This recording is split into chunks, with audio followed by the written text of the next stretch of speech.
With the showcase coming around the corner, I'm experimenting with some ideas on how to tackle a Flesh Raker heavy metagame. Drop Lurrus? It's not as unlikely as you would think.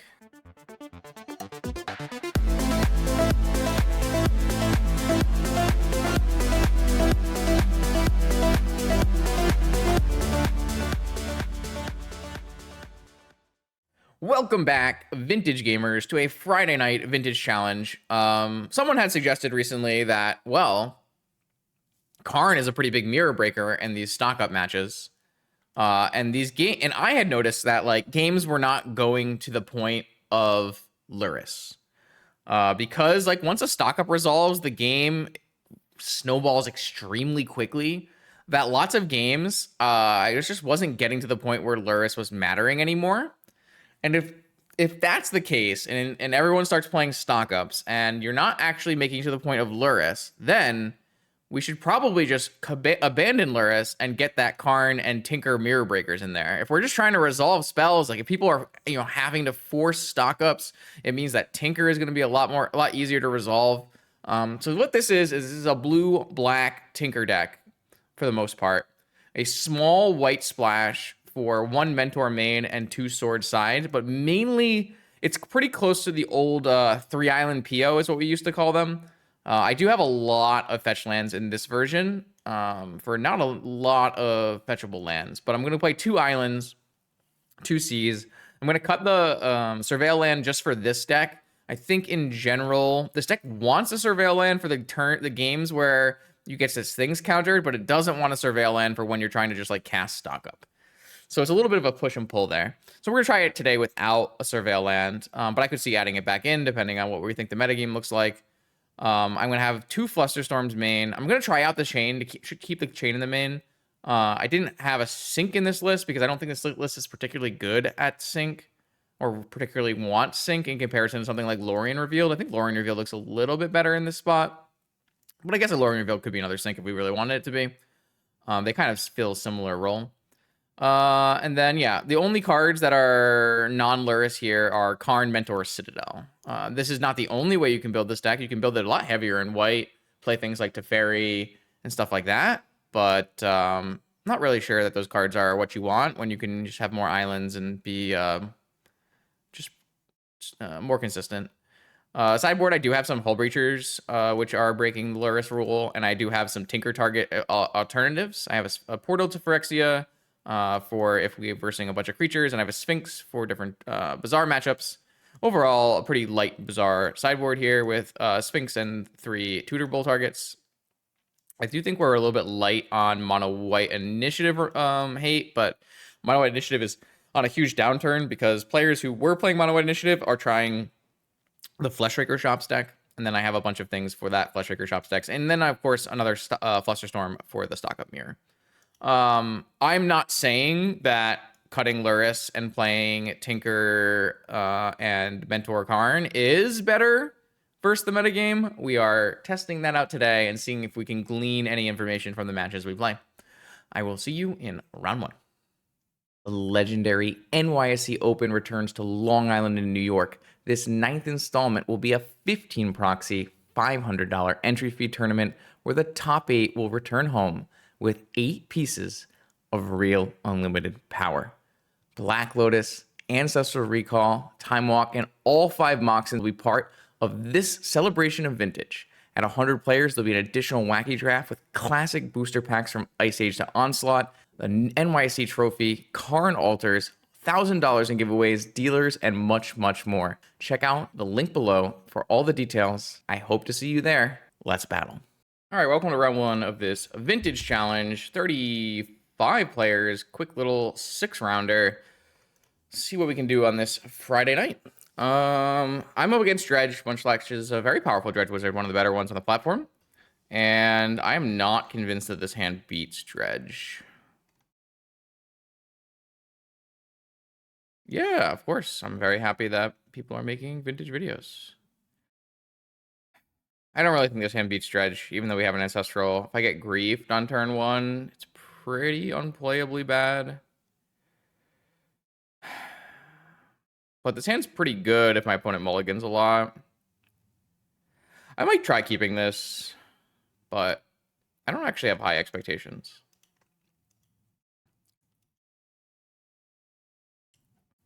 Yeah, I think on the play it's no problem. But like knowing my opponent is on Dredge, I don't know. My chat on screen is broken. That's interesting. I don't know why that is. Did the that follow come? The prime didn't come through either, did it? Or there was a prime from QCP. I don't actually know why it's broken. I don't think I updated my thing. My opponent is currently on a mold of Fa 3, by the way. Stream Elements. I don't know if Stream Elements is having problems or not. I don't really have very many choices, though. Overlays. Level 1. I do know that there was an update to OBS that messed things up for people. But I don't know. It seems to be working on the Stream Elements page itself. Just throw a new URL in, see if that helps. I have no idea why it's not working. That help? Oh, I would not have recommended my Oathless from the last challenge. I got forced into that and I got very lucky. All right, either way, I guess might not have chat for this. I mean, I have chat, but YouTube might not have chat for this event. Not this event, or at least this round. My opponent kept a 3-card Bazaar hand. Let's see how it goes. Yeah, so I didn't do my deck intro yet, but the idea is we're going to try seeing if no Lurrus is better for the current metagame. See what opponent's got for us here. Just a Creeping Chill. Okay, I'm going to lead with Ancestral then and see where we get. We win. I like winning. Winning's good.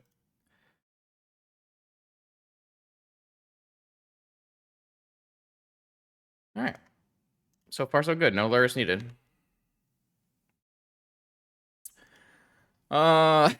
Chat is loving this, but I can't. Oh, wait, chat's back.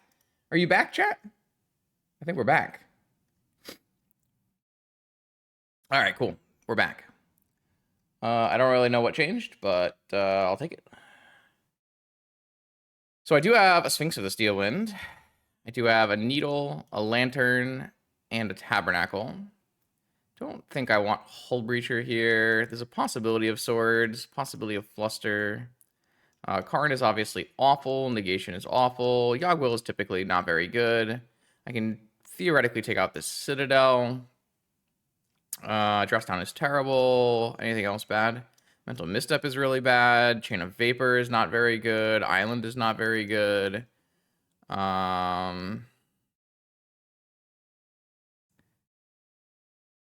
right, I have to choose what I want here. I can bring in Swords for Hollow One and stuff. Just not really like my best play. There are definitely times where I wouldn't go for Sphinx, so maybe I keep Citadel. Chain of Vapor can hit a turn 1 Chalice, which is a reason to theoretically keep in a chain. But, like, am I winning a game if I'm trying to find a chain for a Chalice? It just doesn't feel like I am. Let's try something like this.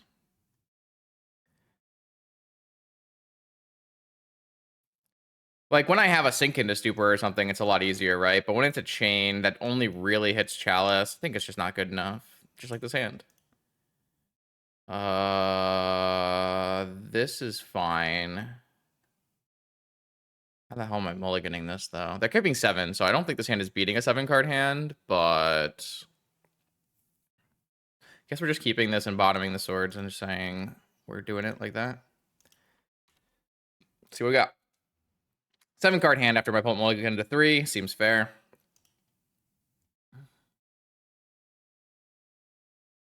Yeah, I mean, like, we don't really have very great plays, but at least we have decent plays if my opponent griefs us. Like if my opponent griefs us, we still have a lot of the same things we have. Because we have redundant lines here. I assume they'll just take the Tinker, but if they have counter magic, they'll take the maybe they'll take the Time Vault. If they have a Force of Vigor, maybe they take the Tinker. Kind of depends on what's in their hand. They also have a small Dredger in the yard and an Icarid.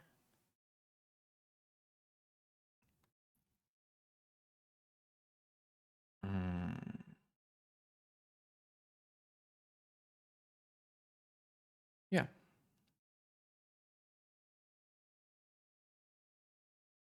All right, Time Vault is gone. I did board out Yogwill, and I don't have Lurrus, so I can no longer win with Vault Key. That is definitely a downside here of playing Tinker. I mean, I could have kept in Yogwill, obviously, but certainly a downside here. Going to... Yeah, I'm going to play out this Underground Sea, and then we'll Vamp. We can Vamp for a Soul Guide Lantern, just give us some time, or we can Vamp for a Crypt to go off. I have a feeling my opponent has a Force in their hand, though. This is pretty good. This means they get an Amalgam back, and they have an Icarid. They hit a Creeping Chill, and they hit a Thug. So their hand is 1 Dredger and 2 Unknowns. I feel like the answer here is... The problem if I Vamp for something to get this Tinker going and my Tinker gets countered, I can't ever win. I'm definitely Vamping. I mean, they could have Mental Misstep as well. I guess I should consider that possibility here. Yeah, I think that's certainly one of the lines I'm thinking about, but they almost certainly have a counterspell, though. Like, the way they play this game, they almost certainly have a counterspell. Is there anything here that, like, helps me win if they have a counterspell? Like, Tabernacle does something, but probably not enough. Like, if we can play something that they have to counter, then on the next turn, Tinker...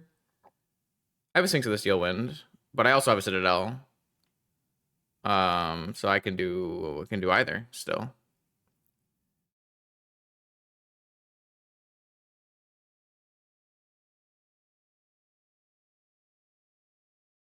I'm thinking we could even go Mana Crypt stock up instead of tinkering.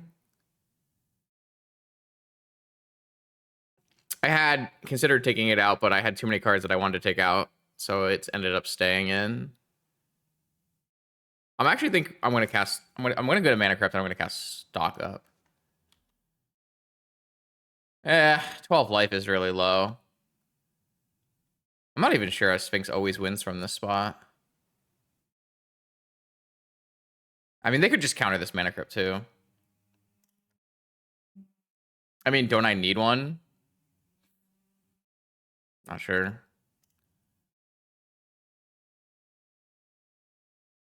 Yeah, they had Force Blue card. I don't know.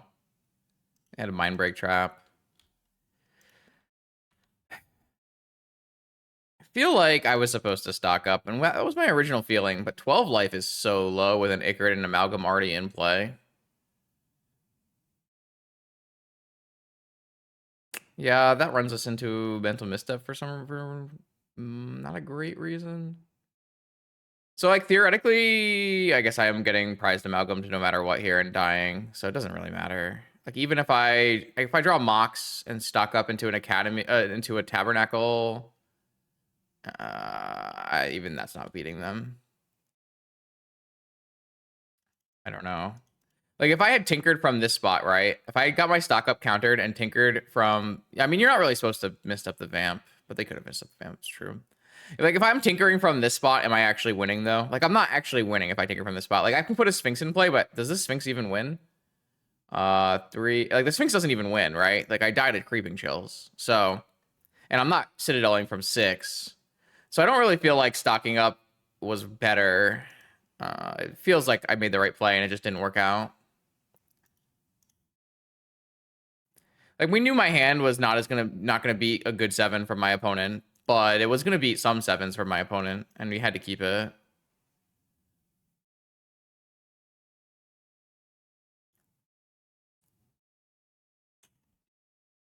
My opponent had Grief black card, Force blue card, Dredger, Icarid, Amalgam. It was a good hand.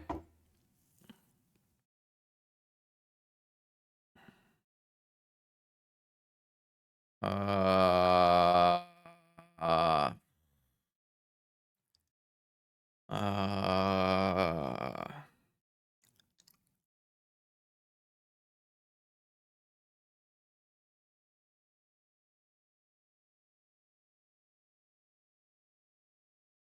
it's not great, but it's not bad either. It's like fetch Undercity, fetch Tundra, Ancestral on my opponent's upkeep. I untapped stock up as well on turn 2. It's not great. But like this is a 6 I would keep, right?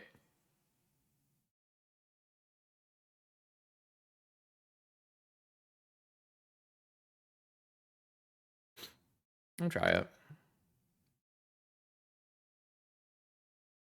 Oh, turn 3 Citadel is definitely too slow. We're not trying to Citadel in this game. Like, if we end up Citadel in this game, I'd be very surprised. My opponent kept a 7-card Dredge hand again.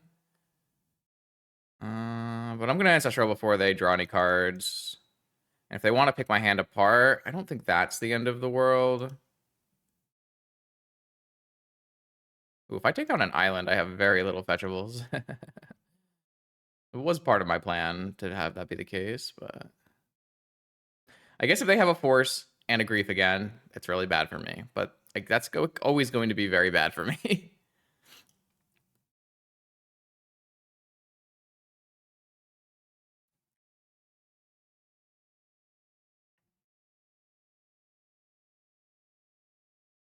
And the nice part of the Citadel being in our hand is that we do still have the Sphinx to tinker for if we want to. All right, Force pitching Amalgam. 7-card Force blue card. Bizarre. Activate. Down to 4. What do we got? We have an Icarid and an Imp. No anything else. Merchant. So now I have to choose if I want to stock up. I mean, I do want to stock up.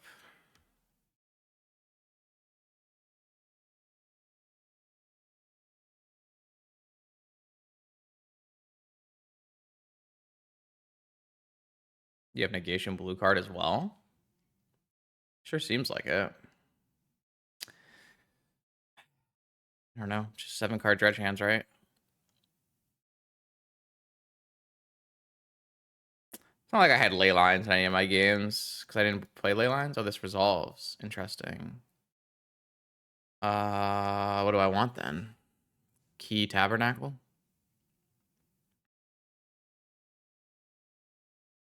Certainly looks better than top here. But is it better than Time Walk? Time Walk gets me to an Urza Saga completion. So is it Time Walk Tabernacle?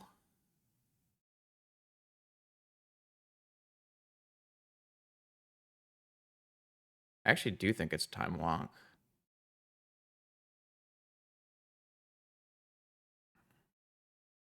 Feels a little weird.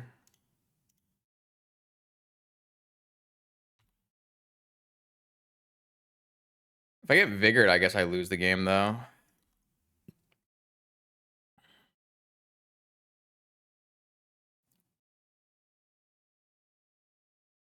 Now they're dredging.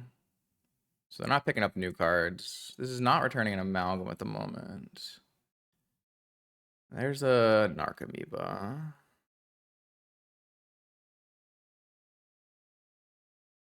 Alright. I think Force is my best draw, just so it gets everything in.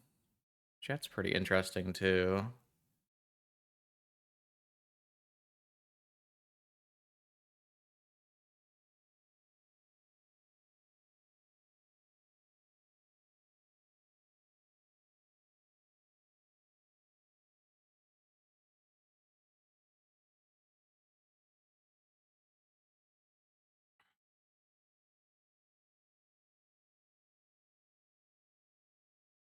Their last card is Force blue card. What am I the most upset about? If they counter my payoff, right?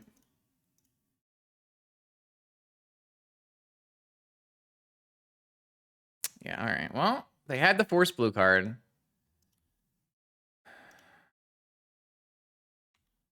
I shouldn't play this chat. I should hold it. Oh, I'm playing around Mind Break. Later Mind Break Traps is probably correct. I'm just going to take too much damage here and die. Looks like I'm going to take too much damage and die. Looks like one sword is not going to be enough. They also have they have 2 chills that didn't hit me, but they have 2 more chills. I can't die from this turn, but I'm not in a good spot. I mean, I can get a Soul Guide Lantern, right, off of this Saga. And I can wipe their yard. Instead of getting a Lotus and Citadel. Because I'm not going to be able to Citadel anymore. Like, I'm just going to take too much damage. They have exactly 1 chill remaining. And they have 23 cards. Should I make a construct? Feels like I shouldn't. Not with an active tab. Also, I'm dying to my Mana Crypt.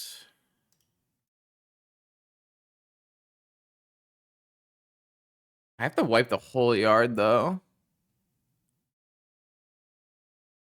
This does not get Tinker.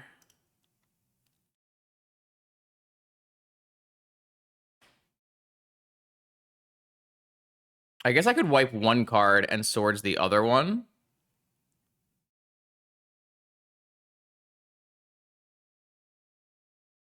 That might be good enough.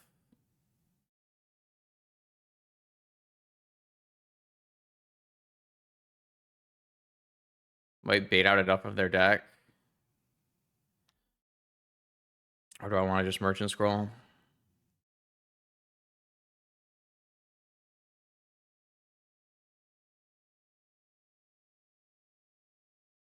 I mean, they probably just like don't even activate a Dredger anyways, right? Well, they kind of want to for Creeping Chill. It's like super bad for me. I mean, they're always bringing back an Icarus, so I'm always casting swords, so it's not that bad. I'm worried this is too slow, but...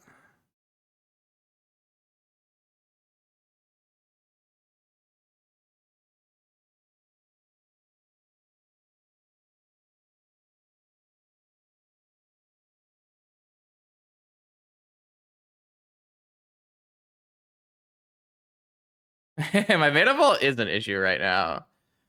That is a true statement. If they move to draw, I'm just gonna swords now. Because I can't let them... Oh, they could like mind break, mental misstep me or something. Okay, if they just like naturally draw.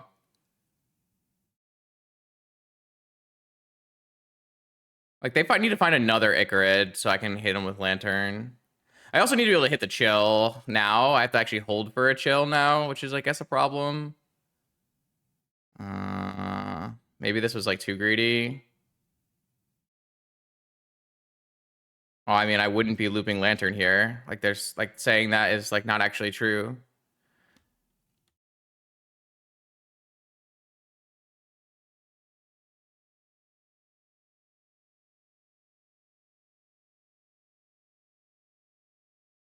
Brainstorm.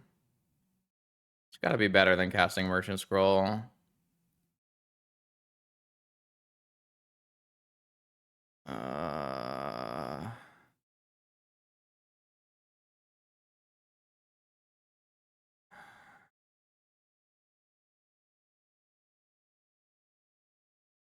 Do I leave open? We're almost untapping this Mana Vault. Do I leave open swords? So let's say they activate end of turn and they hit chill.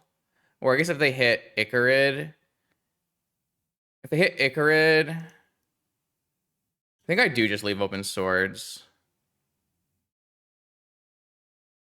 I'm still 1 mana away from untapping my jet or untapping my vault. So I will have to merchant away. I'm just trying to figure out if I have to leave open swords or can I merchant right now. So if my opponent end of turn activates and they dredge 6 and hit a creeping chill, and then they draw and I exile with Lantern, they won't ever be able to Icarid. But if they dredge and hit an Icarid and they don't hit the last creeping chill, I need to be able to let this lantern work on the creeping chill. Can't I merchant for snapback? I don't know what's going on. I think I have a turn here that I can hold open swords. And yeah, I'm going to draw a card I don't want to draw. But I mean, I just need to make sure I don't die to the mana crypt in like 4 turns.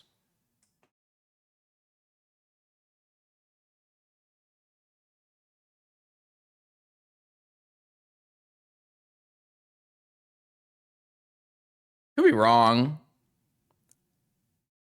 Don't think so, though. My opponent's just like in a really rough spot to this one lantern, which is very interesting because of our double swords that we boarded in. And of course, we're not worried about amalgams because we have Tabernacle. Let's see what happens here. They dredge 6 and they hit the chill. So now they shouldn't dredge again, I guess. And so now we can hit them with a... We have to hit him with this lantern or we die. But this is all of the chills. So now we just need to beat Icarids. Which seems like a thing we can do. Though, unfortunately, this amalgam will go to the yard so the Icarid could eat it. But we still have swords. So I think we're going to win this game. I don't think they're supposed to dredge anymore here. I think they're supposed to just natural draw 1 because they know I have to lantern it.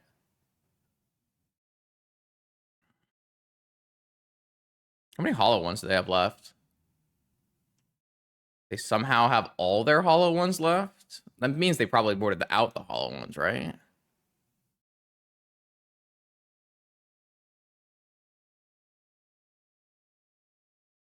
This is one of the better Dredge pilots, so I expect them to do things that are pretty close to correct, if not correct.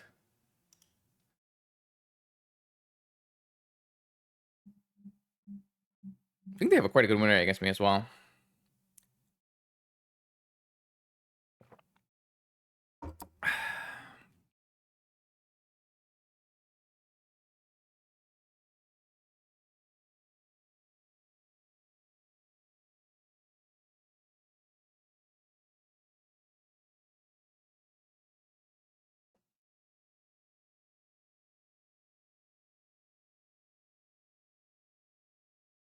Yeah, I think this game was like, because of... the only reason this game is close is because my opponent drew 2 chills. If my opponent hadn't naturally drawn 2 chills, I think this game would not have been close. But they had like only 1 Icarid in the top. Or actually 2 Icarids in the top. They only have 2 chills in their deck. It was a bit of a weird game. I mean, they had double interaction in this game, right? They forced my Ancestral and then negated my Time Walk. It was a 7-card double force hand out of Dredge. Which is tough to beat. My opponent is still deciding on if they want to dredge or draw here. Which is probably one of the more important decisions they can make. So they chose to draw. Yeah, they chose to draw. I have to lantern this. Oh, I did not. Oh no, I have this. We're fine. We're fine. We still have 3 artifacts. Is actually something that matters here. So the thing that can't happen right now is my opponent can't find an Icarid and return it this turn, though. But what I was worried about, chat, was if my opponent hit an Icarid on this dredge and didn't hit a chill, I don't want a lantern. Oh.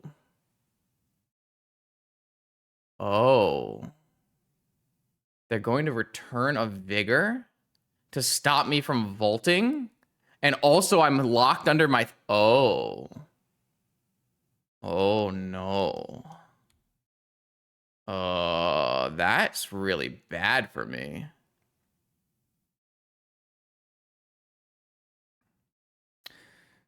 Do I swords this prized amalgam then? Well, I'm not brainstorm locked. Because I can draw 1 with probe, and then on the next turn, I have a fresh card again. I might have to swords this prized amalgam. So the last card in their hand is a green card. They bring back Vigor. This way, if I swords this prized amalgam, it means they have one less card that can bring back Icarids. Not if I get Vigored? What are we talking about, chat? If I get Vigored, they kill Jet Opal, and then I go to my turn and I take a damage and draw with I go to draw and go to Tundra, and then I probe with my Tundra, and I draw the other card, and then I take a damage and go to 2, and I draw a fresh card. Like, I can get out of it. I might not be able to get out of it, but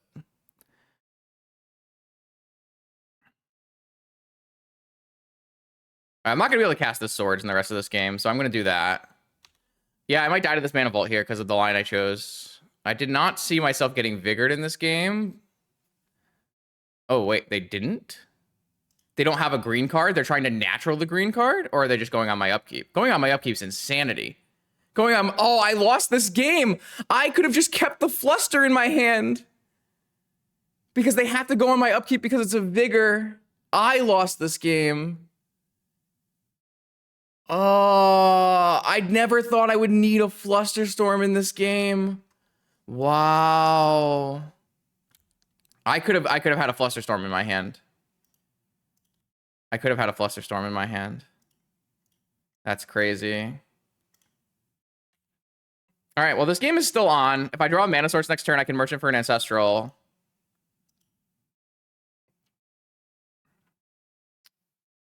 They can also still hit Icarid black card. They hit Icarid Vigor. So if I hadn't Swords the Plowshared, the Amalgam, I would have lost to this Icarid. And I lost to the Icarid anyways. They hit another black card. I won this game. Actually, no, I lost this game anyways. Even if I had Flusterstormed, I still would have lost this game. Because my opponent had another black card in their bottom 7, huh? Wow. I wonder if I could have played this game better. What if I lost because of Brainstorm? Well, I was thinking about Merchant scrolling for an Ancestral the whole time, and I didn't even have Ancestral, so... No, I would have just put the probe back. I would have just put the probe back. If I did, there's no reason for me to hold the probe in my hand. Oh, because I wouldn't have had the swords. I wouldn't have had the swords. You're right.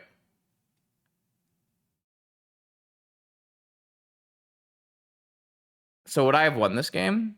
So I would have won this game.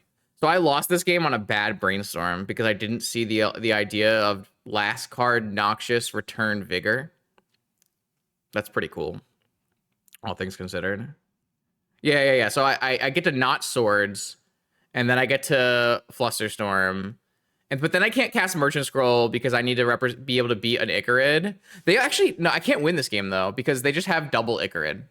They have double Icarid, double black card, right? Like, I can't actually ever win this game from my spot.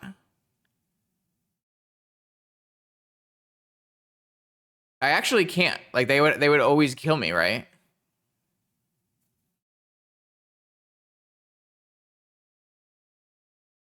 Did I take the wrong approach in this game, then? I wonder. Maybe I took the wrong approach.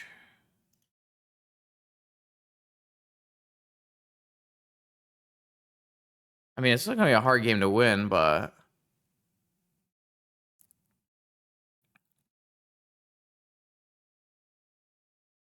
Ancestral gets forced. I chose to play this. I took Tab Walk when I could have just taken Key.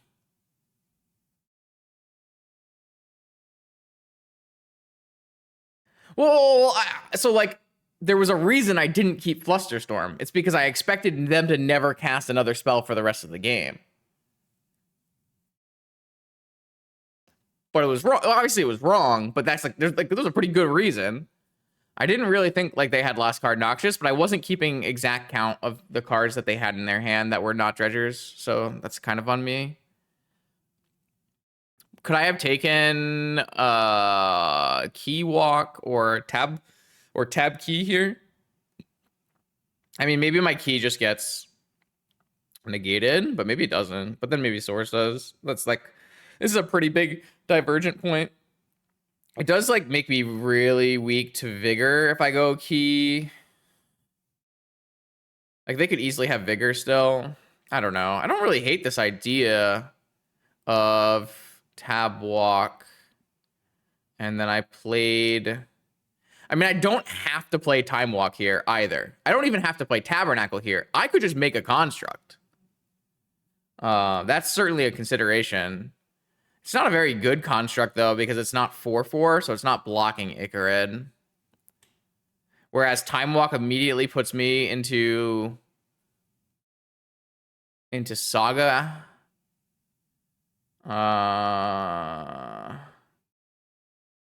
Yeah, of course. I am not saying it was right. I'm just telling you why. There was also the point where I was theoretically not going to keep my cards on the brainstorm. I was theoretically going to merchant scroll them away. I ended up not merchant scrolling them away because I found a line where I would lose if I mean, there's like some variance at play here. There was 2 Icarids and 1 Chill left in their deck. And it so happened that their first 6 Dredges hit a Chill, but no Icarids, right? Like, there's a lot of variance here. They could have hit Icarid, Chill on their first 6 Dredge, and I instantly win the game.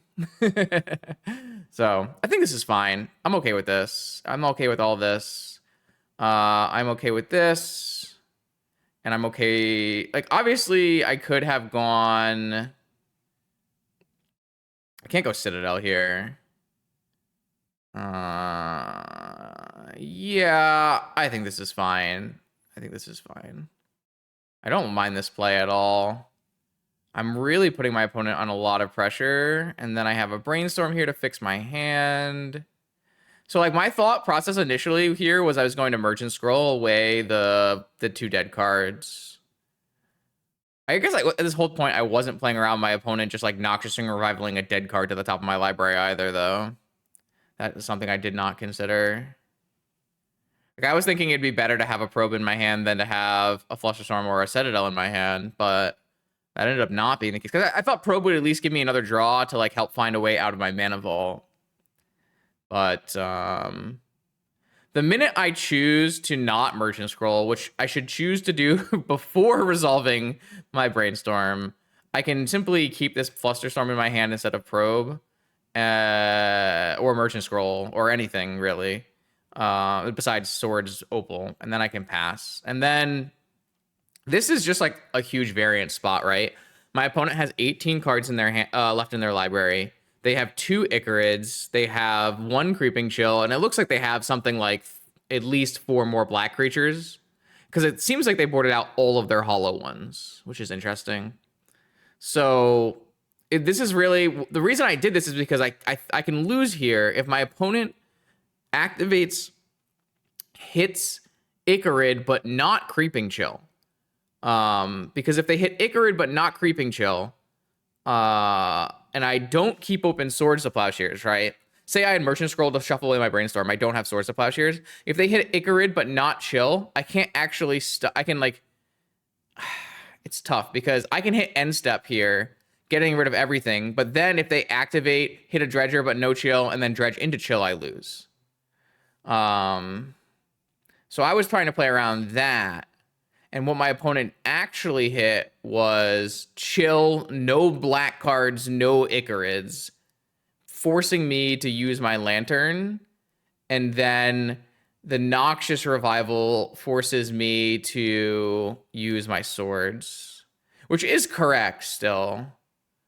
I don't know. But like, oh, I actually, if I had Fluster, would I Fluster? No, I would wait. So yeah, I would still Swords. I guess I would not Swords the Amalgam because I would no longer need to Swords the Amalgam. I would have a Fluster in my hand. I would Fluster this Vigor, and I would go to my turn with a Swords in my hand. And I would go into my turn, and I would not be able to Merchant Scroll. So I would still take a damage here. I mean, maybe I would have to Merchant Scroll, and then I would just die. Ew, that's kind of awful. Because I go to this thing, and he goes and activates, and it's Icarid. And then I would have a white mana up for a Swords at this point, so he can eat the Shambling Shell. I Swords the Icarid, and then I die to the next Icarid. I do think that we hit the worst case, like pretty close to the worst case variance at the end there in terms of the last 18 cards, the way they were configured, right? Like all the black cards and all the Icarids were below the first 6. And that, yeah, I mean, that was really bad. I do have to admit, though, there's another problem here where if my opponent simply... I guess I can't return a Creeping Chill ever because I have this Soul Guide Lantern activation. Huh. But yeah, I mean, this... I did not think about Noctis Revival. And Noctis Revival, Flusterstorm here. I do think I still lose this game, though. Even if I kept my cards, because I would just die to the second Icarid. The 4th Icarid, I should say. I would die to the 4th Icarid. It's kind of wild. Cool match. Cool match. All right, here we go. Round 2. This is us instantly regretting that we don't have a Lurrus, because this hand is just not keepable without a Lurrus. I mean, we do have a lot of hits with the new 4 stock ups. Like, we have 1, 4, 9, 11, 12, 13, 14, 15, but not enough. And then this is a beautiful reason to not have a Lurrus. It's funny how it works that way.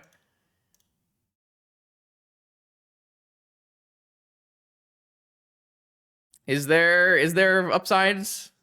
It's the Flesh Raker. It's a Nettle Cyst.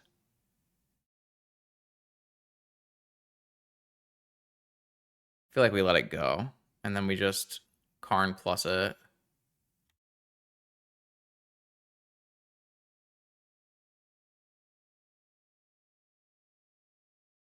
Can I win? TT Tinker? No. Maybe? Oh, I didn't put a Lattice in my sideboard, by the way. That was on purpose. I don't really like having a Lattice in my Karn board in this deck. But it does feel bad here. I think I'd rather play a Karn plus give myself the ability to hit a mana and go DT Tinker.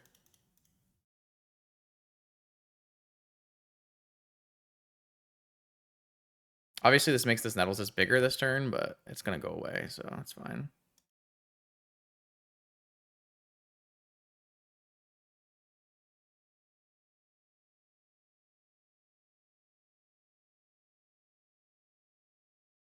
Well,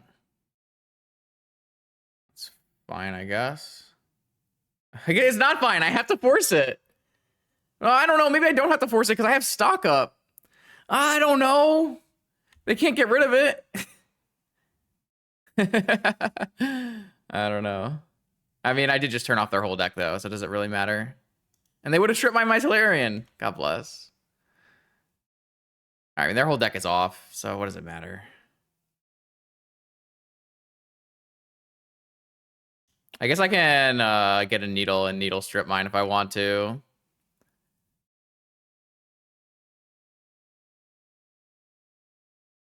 Do I want to Brainstorm and then try to DT? Or do I want to stock up? The only things I can search for are Sphinx, Portal, Needle, Lantern.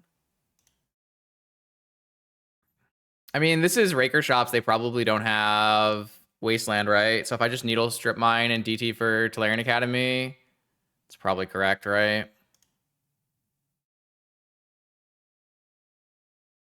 I don't have a Swords in my main at all.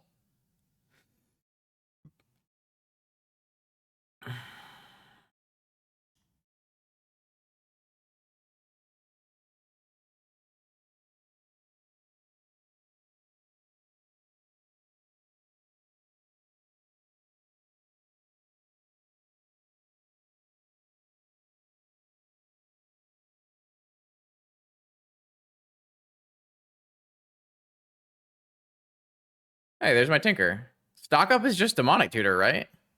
Stock up is just Demonic Tutor, right? Like, stock up is better, Demonic Tutor. That's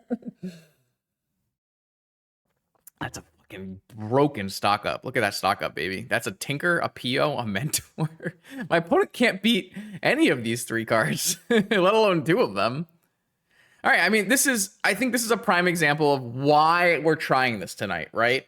Karn is so good into Lurrus PO, Raker Shops on the play.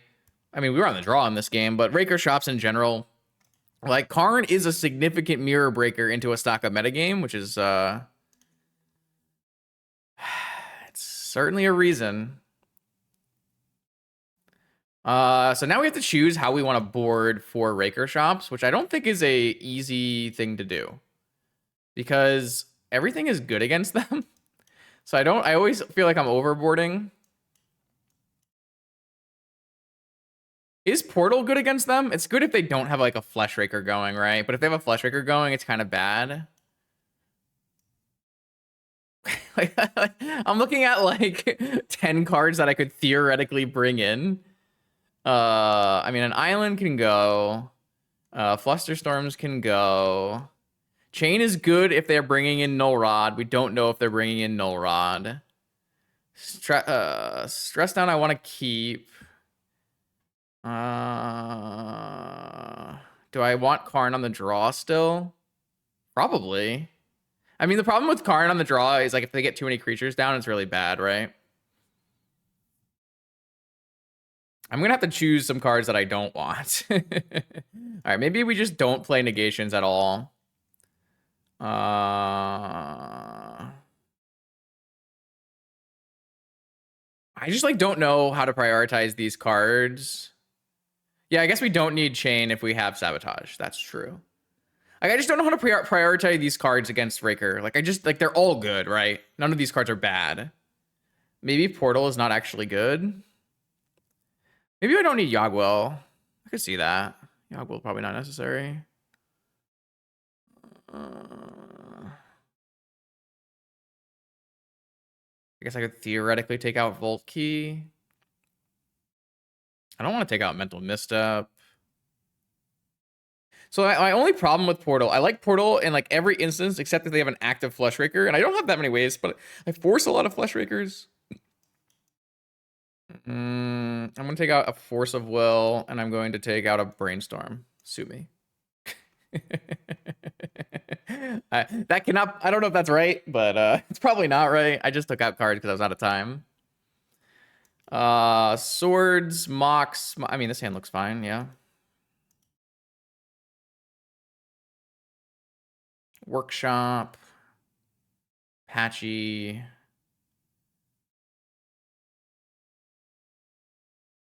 Top. Sure. And a Mana Crypt. Another Patchy. Please don't have a Null Rod. That'd be crazy. Time Vault. Okay. We drew really well there. That was pretty good. So what I'm going to do is Underground Sea, Mox, Time Walk, play around Mindbreak Trap, Mox, Key, Mox Opal. No, this is not a turn 1 PO. Do not turn 1 PO there. Oh, they're just not going to play anything? All right, I guess they don't have a Mindbreak Trap. This is a turn 1.5 PO. But like this PO can't be Mindbreak Trapped, so. But the game is over. This is why you play Paradox Outcome. Whee! Okay. But I do think you sequence there around Mindbreak Trap by playing Mox, Time Walk. Then I play Mox, and I play Manifold Key, try to get it countered. And then I play Opal, because Opal is better with the PO. But yeah, my opponent died. They're like dead. Like they're not coming back. We can keep casting spells, though, because it's fun. Like, you know, just for fun. Oh, wait, did I just run out of mana? Did I run out of mana? I have 1, 2. I did run out of mana. I'm not allowed to cast that Ancestral. So how do I prevent myself from losing this game now? I have my bad, chat. I played with my food a little bit.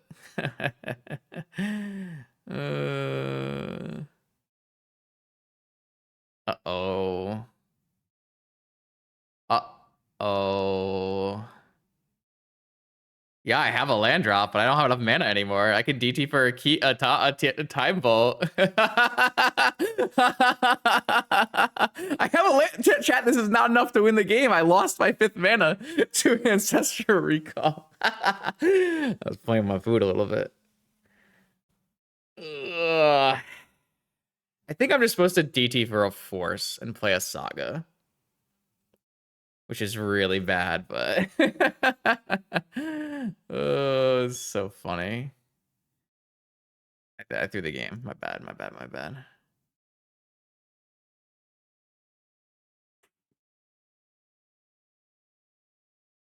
I can still kill this Patchwork. Probably will. I just wanted to play more Magic, you know? It's no fun to win that fast. They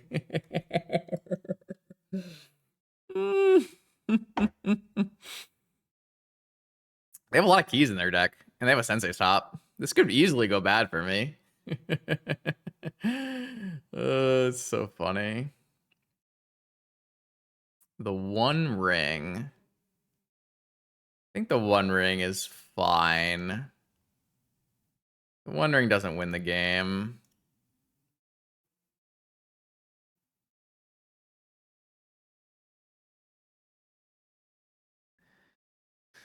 I don't actually have to do this. I just feel like doing it. Yeah, I can't counter the One Ring. I'd like to cast Lorien Revealed if they don't have a way to win the game this turn.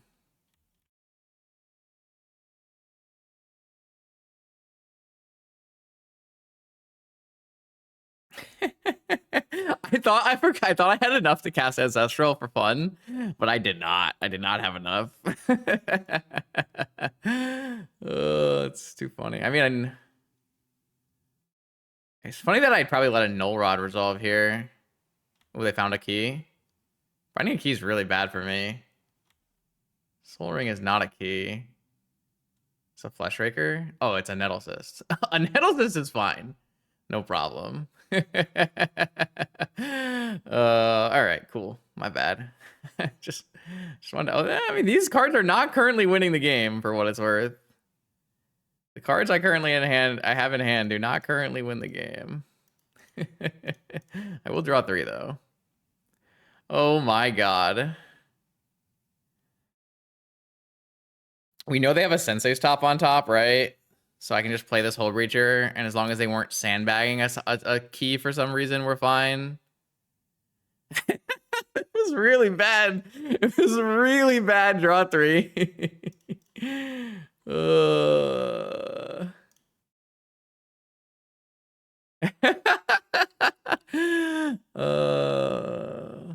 We know there's a top on top, so as long as they weren't sandbagging a key, we won't lose, right? I feel like we're supposed to not let them draw this things here.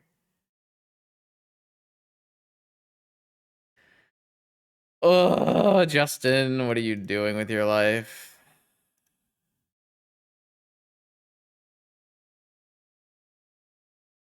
All right, whatever. It's fine. Welcome, Raiders.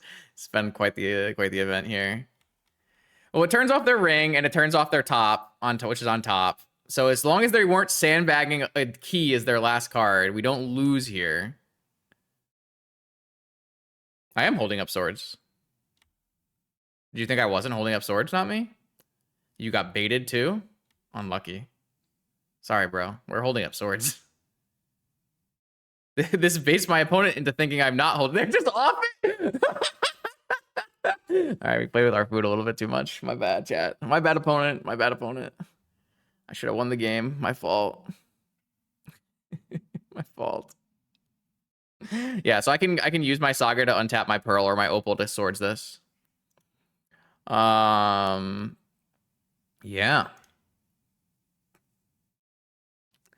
Obviously, just don't cast Ancestral and win the game instead, but, you know, for fun. For content. For fun. I don't know. Like, this is basically the reason you play a blue PO deck. You just run over Raker Shops. Though I guess you can say for sure that the Karn in game 1 was a significant upgrade over Lurrus. All right, here we go. Round 3 on the play. We're up against a mono white initiative Joyer, but also has been seen playing Raker Shops recently. So here we have turn 1 Citadel. So yeah, seems good. Who needs Tinker anyways, chat? Just cast it. How do I draw this I'm not going crazy, right? Like, I draw this a lot, right? Like, a lot. It's in my opening hand a lot. This hand's sick, though. Look at this hand. Boom, boom, boom, boom, boom, boom, boom, boom. It's actually not the best Mentor hand, because to play Mentor, I have to use this Lotus, and if I use this Lotus, I can't use these Moxen. Which is kind of awkward, isn't it? But I could also just go Lotus, Mox, Mentor, stock up, which also seems pretty good.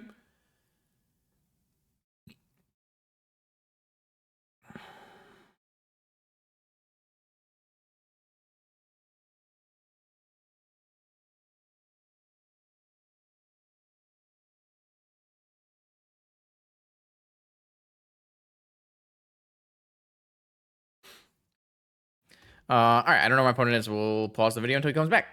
All right, our opponent has returned, and chat has bet whether we will go Mentor, stock up, Citadel, no show, Force of Will on our Mentor, Force of Will on our Citadel, or other. Let's see what happens. As I told chat, literally before I put the poll up, I am going Mentor, stock up. Unfortunately, we do need to turn on our Metalcraft to do this. So we're going to go Black, Lotus, Ruby, Opal, Lotus, our Mentor, and then play stock up. Oh, they're F6'd. I'm going to tap this for blue. I'm going to tap this for white. I'm going to cast Monastery Mentor. And I'm going to cast stock up. I'm not going to cast stock up. I'm going to play my Urza Saga and cast stock up. All right. Congratulations to people who bet the exact outcome I told them they should bet. Mentor, stock up, all resolvers. Congratulations, chat. I drew Tinker Academy. Well, I can't Tinker a Citadel, so I guess Tinker's actually bad here. I might actually still be supposed to take Tinker, though.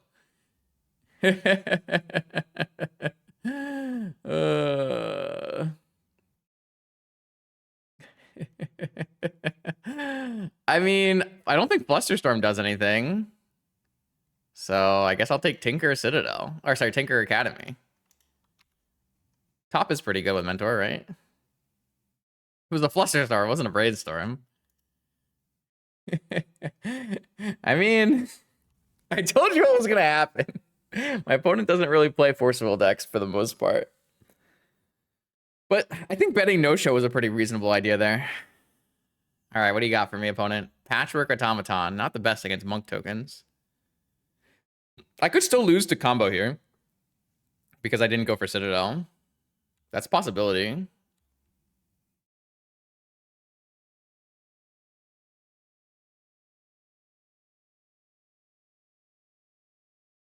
I just think this is a better line and you should take it every time.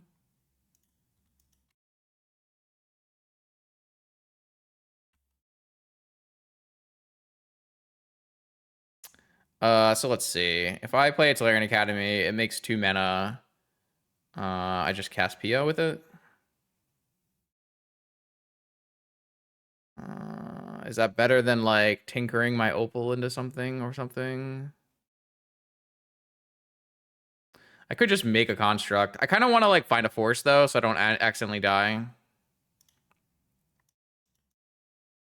think I'd rather just PO these two things.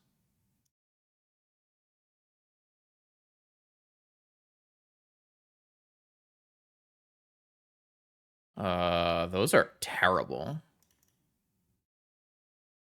I might still lose this game because I didn't go for Citadel. Citadel probably doesn't ever lose this game. I mean, it could. They could play Vexing Bauble, right? You hit a land and they play a Vexing Bauble or something. I don't know. I mean, I'm out. I'm out of stuff here.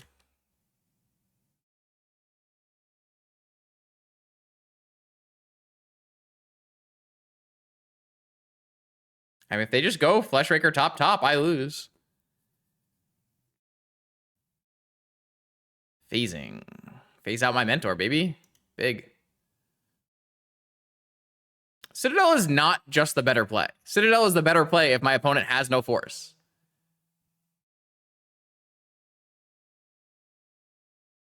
I lost the game. That's crazy.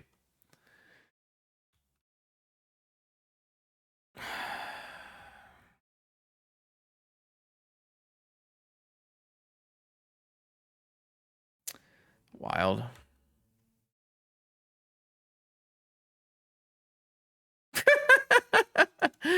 Disgusting.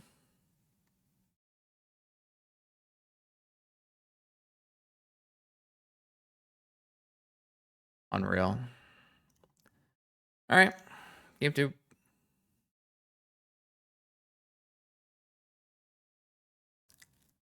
I mean, I drew horribly. What do you want from me? I made the correct play and I drew horribly and lost. It's not my fault. You can say that it would have been better to play Citadel, but it's just the incorrect play. So I'm not making it. I don't know what you want from me here. I'll make the correct play every time. And if it means I lose sometimes, that's how it is.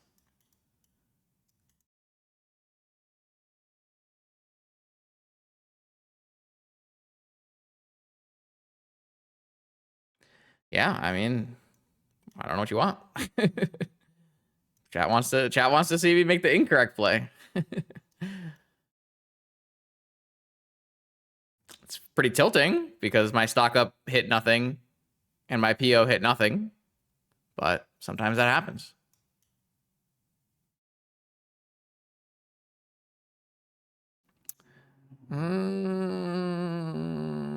What else was I doing here? Yogwill he was taking out, and then I took out... I swear I brought in 10 cards. Did I bring in Portal? Is Portal what I brought in? Did I bring in Portal and I had cut like Force, Brainstorm or something?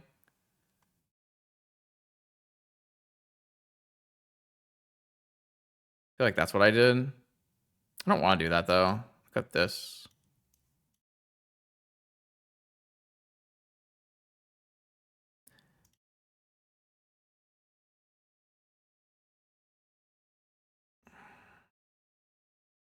I already cut a basic island. I have 2.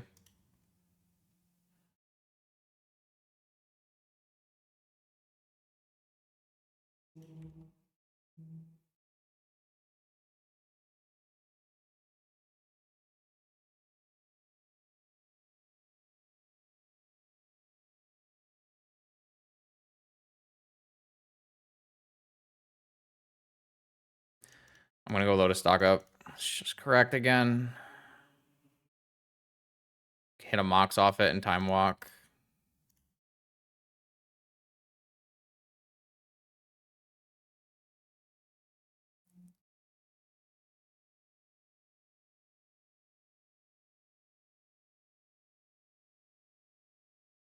I'd love to Karn, but there's no sequence here where I mean, if I go Mana Vault Karn and I go C Vault Pass and then Karn, is that even good though?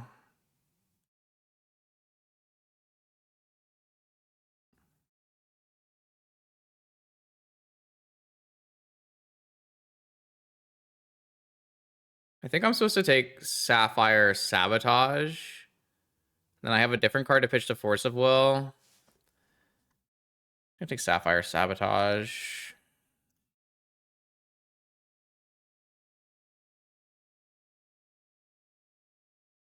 Vamp Tutor. This is so close to winning.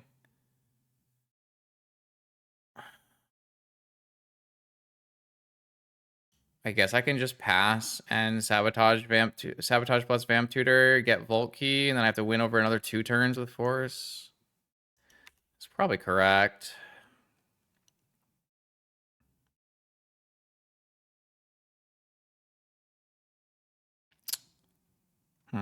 I'm pretty I'm kind of annoyed about how we just lost game 1 because we played correctly.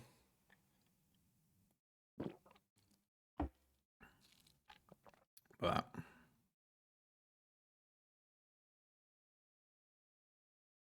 I mean, what do you want to do from this spot? You want to just like cast Merchant Scroll, tap out? Like, what do you want me to do? You want me to vamp for Ancestral, which doesn't make sense. I don't know if there is another line that's like reasonable from here. Do you think there is?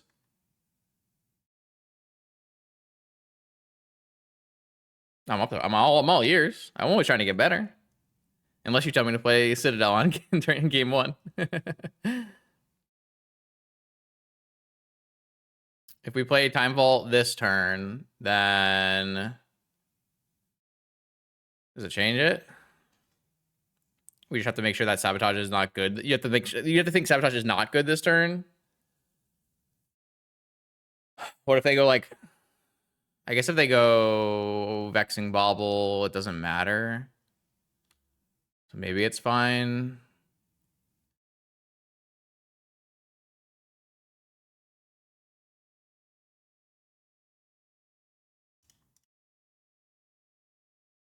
Boop.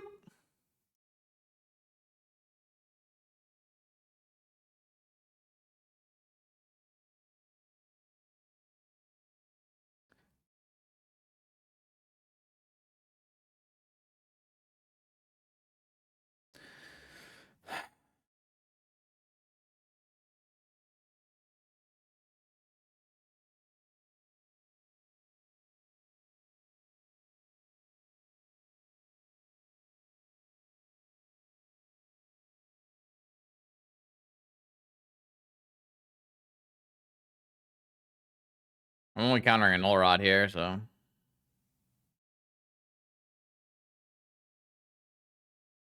I don't know. This is just basically every game of the Fleshraker Mirror. Like, you do the more powerful thing and you win.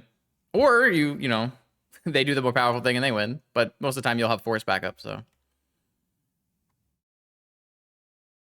You get to stop them from doing the powerful thing. They can't stop you from doing the powerful thing without just taking you out.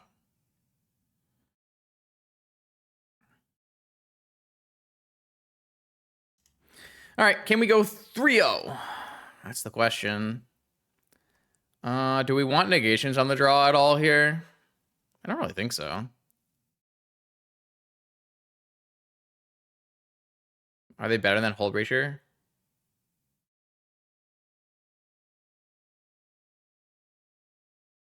I feel like the answer to that question is no, right? I've never really liked negation against their deck, the Raker deck.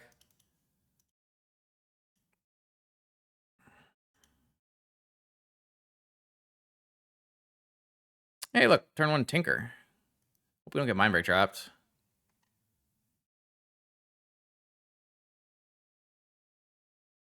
Hope we get Null Rotted. That'd be bad too. Maybe they'll play a Scrawly Crawler. Lodestone Golem. Interesting.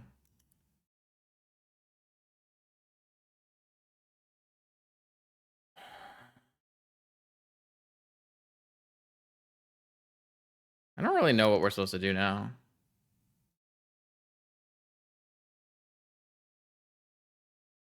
Is portaling it good? I mean, tinkering Citadel into it is pretty bad, right?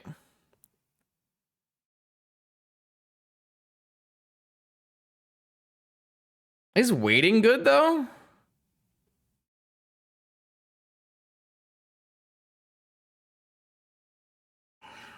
I think I am waiting, but I'm not really convinced it's good. Maybe I should not have played my Mana Vault, and I should have just played Ancestral on their turn. So if I wanted to wait, is that true? I don't know. Having more mana next turn makes more sense to me. I think I'm supposed to wait here, because I don't think I'm getting a Citadel. Yeah. I mean, I didn't really consider getting Ancestral here, so Patchwork. Well, what if my opponent plays a Fleshraker here? Like, wouldn't I be in deep shit if I tried to Portal if they had a Fleshraker here? Yeah, I think Mana Vault, I can still do fine. Is Portal in? Sure think it is. That's true. Their Fleshraker is probably impossible to cast unless they have a Grim Monolith. I don't know. I guess I'm... Yeah, I mean, we're gonna tinker a portal out on him. Another point to no Lurrus. And then I'll cast Ancestral Recall.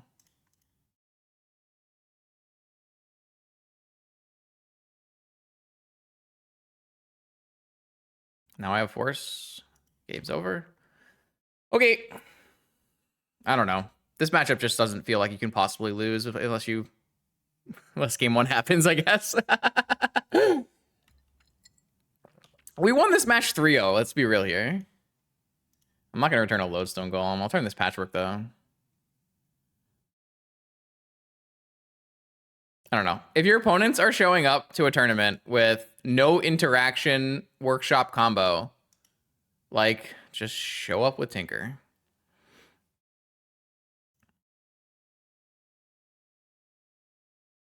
You don't even need Tinker. You can just show up with PO without Tinker. Just show up with anything. I have Snap Ancestral here. I guess I could snap a Tinker here. That'd be fun, right? Did I have that before? I guess I did have that before, right? Snap Tinker. I did have Snap Tinker. Oh yeah, stock up is extremely good. Oh, I'll just go for a PO. It's fine. Should I pick up my portal so I can trigger it again?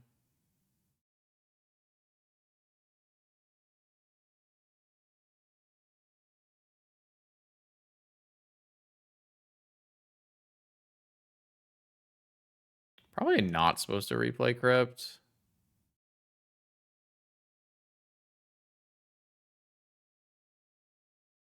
Oh, we can still snap Tinker.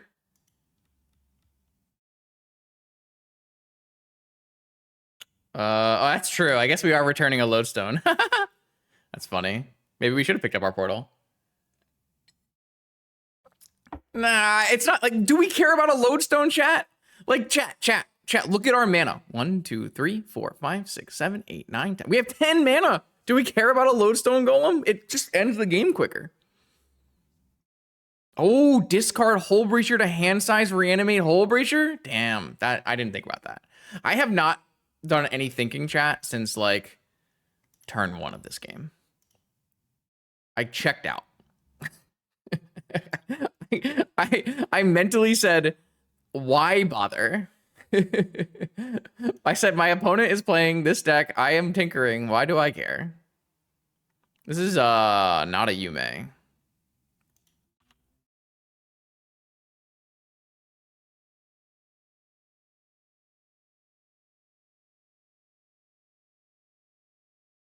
Why? We're just gonna combo through it, okay? Like,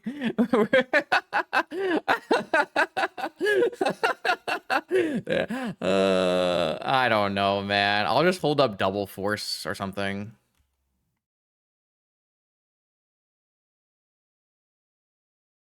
Why are we still playing this game? After game 1 happened, why we bother? Yeah, this has been a high not Justin's finest performance. Let's put it that way.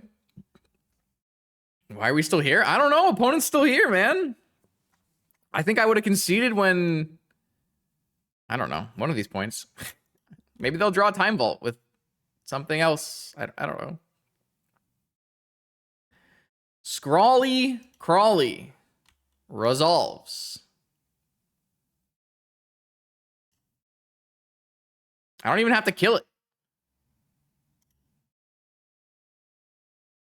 I might anyways, for fun. Like, I might just do it for fun, but like I don't have to. Yeah, I'll do it. Why not? Cool. It's dead. Congratulations.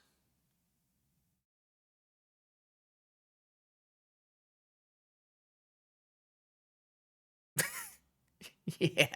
Yeah. I'm in. I'm down. Sold.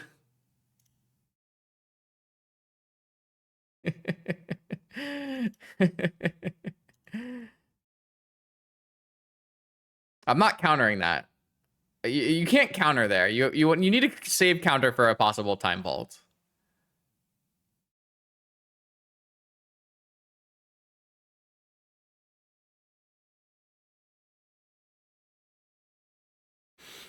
What is this? Hull Breacher? Oh, put a Talon Gates into play. Phase that shit out. It doesn't go back on their side, does it? I don't think it does.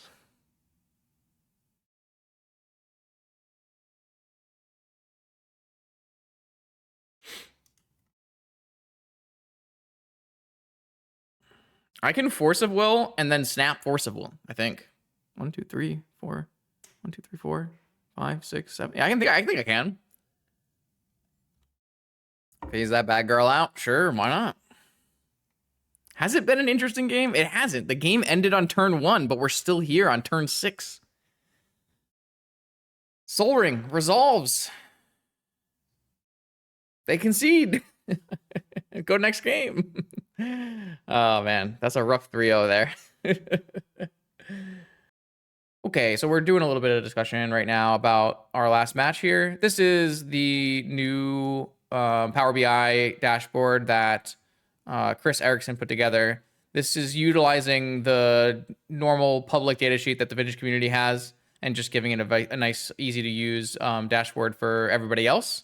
I can already, edit everything on the data sheet and find the same exact information, but this is a lot easier for everybody else. So we went and looked up at our opponent, and it basically shows what I was talking about at the beginning of the match, where our opponent is a mono white initiative main, but also is playing Raker Shops and has the ability to play Oops All spells.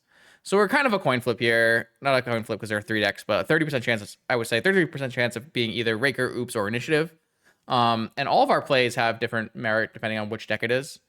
I think in general, no matter what here, you can't play Citadel because it is by far the riskiest and highest variance play, and is not actually going to win you the game all the time.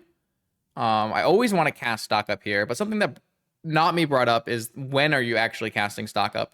Because you can choose to do something else here. You can choose to go Lotus, Mox, Saga, cast stock up before Mentor.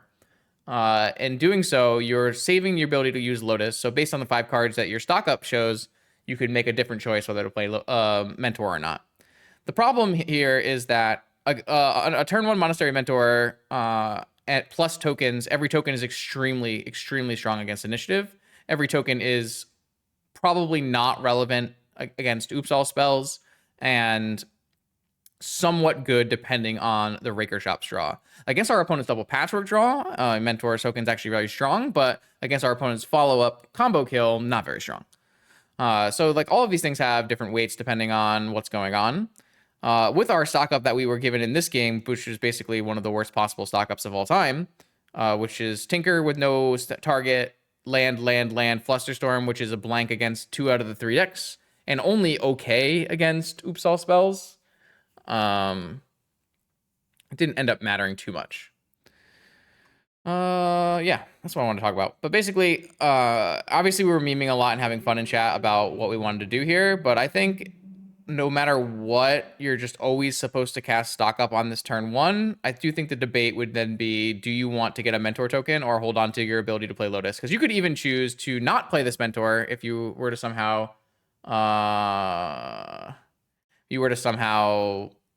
determine what your opponent was on or something like that, and then you could on the next turn play a Citadel with a land drop to give.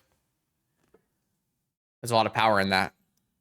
But unfortunately, like, I think the stock up just hitting so poorly was detrimental to us winning. That being said, we didn't shuffle, right? So theoretically, if we had played a Citadel, these were our top 5 cards, and we would have instantly lost the game as well. Well, it depends, I guess. What order are these cards in? Are they top to bottom or bottom to top?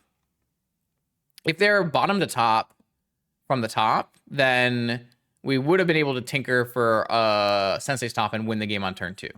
So this Citadel does win if it goes this way, And Citadel definitely loses if it goes this way because Flusterstorm's a dead card versus them, and then we draw and we play the land, and then there's another land on top, and we brick and die. I mean, that's like, this is a pretty actually good example of why one of the reasons I did not want to go for a Citadel on turn 1 here, because if you have cards like this where it's multiple lands, Flusterstorm, these kind of cards, you know, you're going to lose even after playing your Citadel. So that was the kind of variance we were trying to reduce by casting stock up, but sometimes it doesn't work out, which is fine. That's magic.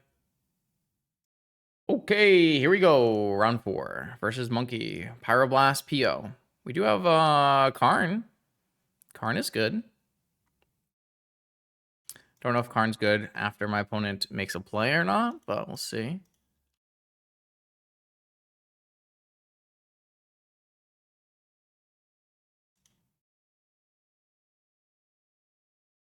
If only Karn could be my companion, you know?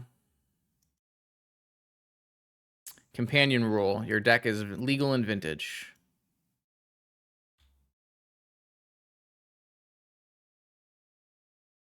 You may put your Karn into your hand. Sounds awful.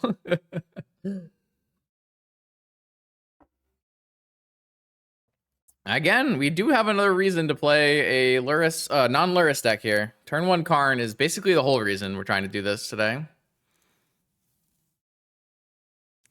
Companion rule, no lands tap for more than 1 mana. Does that mean we can't play Tolarian Academy, not me? Or does that not count as tapping for more than 1 mana?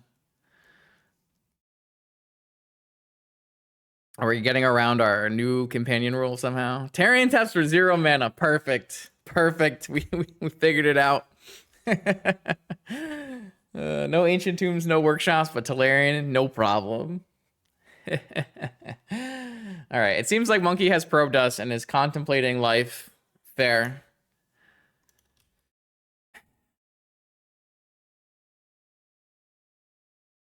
Tundra and pass. Upkeep Ancestral, maybe? No. Lotus. Brilliant.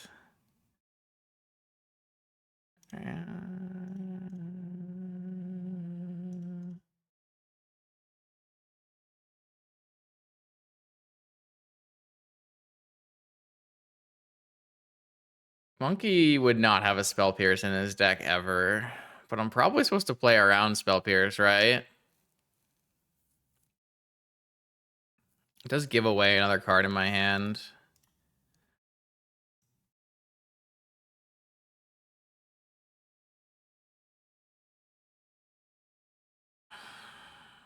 I mean, Monkey would never, ever, ever, ever play a Spell Pierce. Ever. Or a Daze. Like, those are cards Monkey does not register.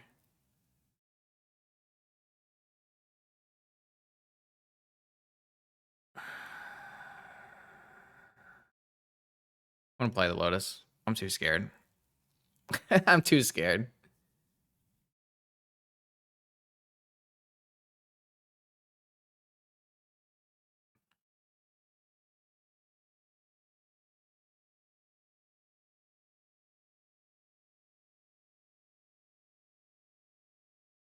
Ancestral just resolves, right?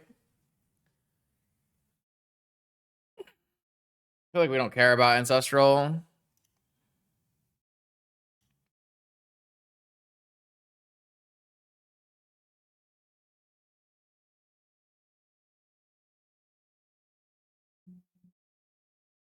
I'm gonna go get the Sphinx so I can cast this probe.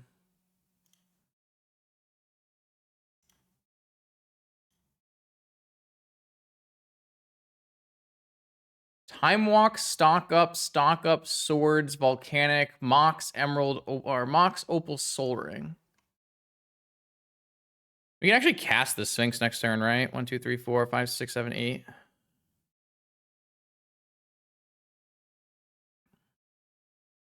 So they can Time Walk into possible Stock Up, but they can't use any of these Moxen because of Karn. I do have a sword, so yeah, playing a Sphinx is not great. I am almost certainly going to vamp for Tinker with Force Backup.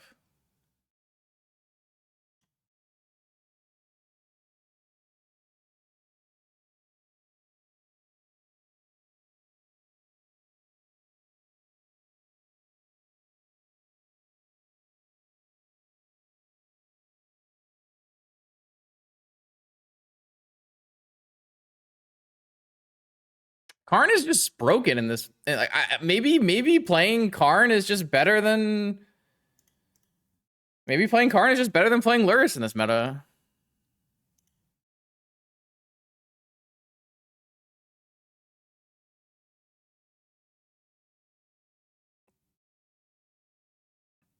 They drew negation. I can get the steel Sphinx of the Steel win again with my Karn now. Yeah. Sure. I'll pay 5 to draw 3.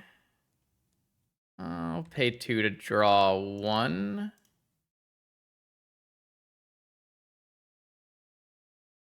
EO. I guess this gets, can I get enough mana before I cast Mentor to PO it? I guess I have it on the top of my library, so I can just fake them out, I guess.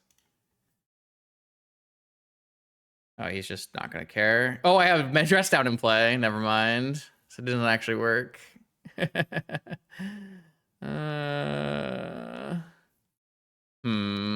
bad, Justin. My bad.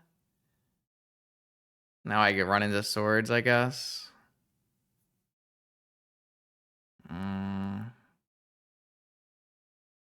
I didn't realize you didn't let me play this out. Do I care if I get swords? Not really. I don't actually care.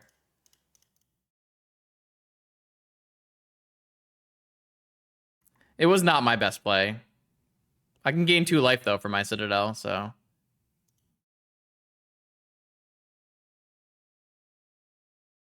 Yeah, it's fine. It's not a big deal. I could theoretically have not cast this Dress Down. I think I'm always supposed to cast the Dress Down, though. Maybe I'm not. He's gonna swords, give me 2 life back. That's fine. It was not a good play. I should have stock upped or something. But does not remotely matter. It just does not remotely matter. There's absolutely no part of that matters. I'm probably gonna win with a double Bolus Citadel activation. Not gonna play that.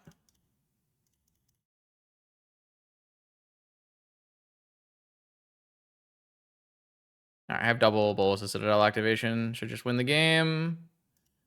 1, 2, 3, 4. This.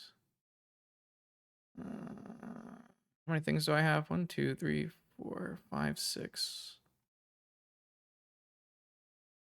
Oh, I guess I'll snap PO again.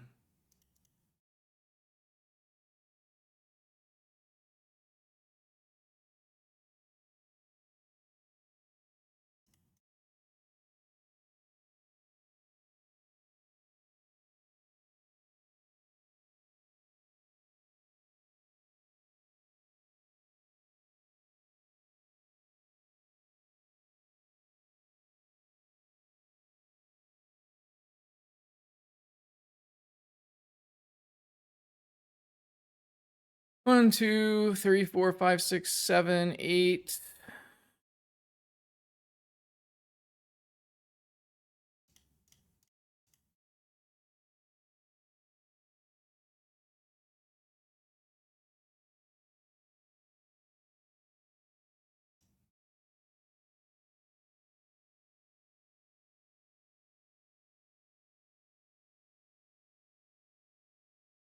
I guess I have a bunch of Moxes in my yard, which is why this is getting annoying to find the rest of my permanents.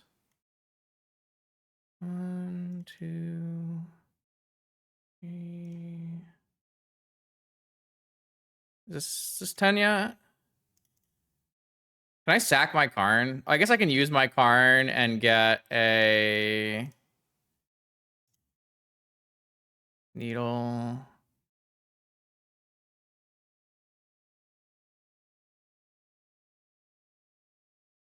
All right, now I have enough. Black, black, black, activate.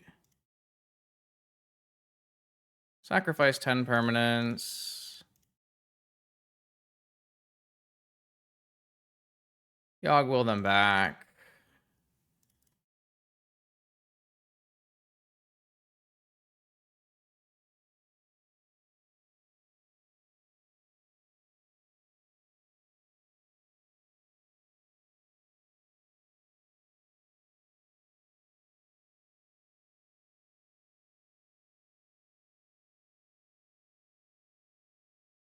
I don't know. It's been a long time since I've done this one, not me, and I kind of was feeling it.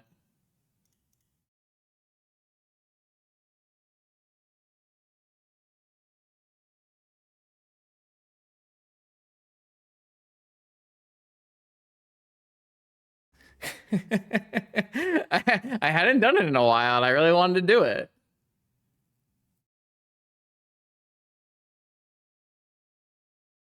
It was fun. I would do it again.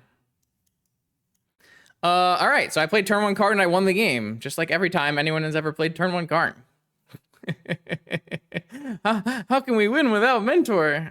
With a lot of clicks. People really hate that about the Lurrus PO deck. They're like, we can't win without, you know, this. There's only like 2 win conditions in this deck or something, and I'm like, so just do it. All right, so my opponent's bringing in a bunch of freaking Pyroblasts and shit. We've got a Flusterstorm and a Negation probably, but then I hate bringing in Hull Breacher. I hate bringing in Hull Breacher here. I don't want to. I don't think I'm going to. Island Chain seem bad, but that's about it. Bringing in Hull Breacher against the Pyroblast deck just feels like conceding the game. Not me. I've realized a critical error. I've realized a critical deck building error. In round 4 of this tournament, I have figured out I missed a card that is important to my deck's functioning. Does anyone know what card I'm missing? No one has brought it up in chat yet, but I am missing a card critical to my deck's functioning.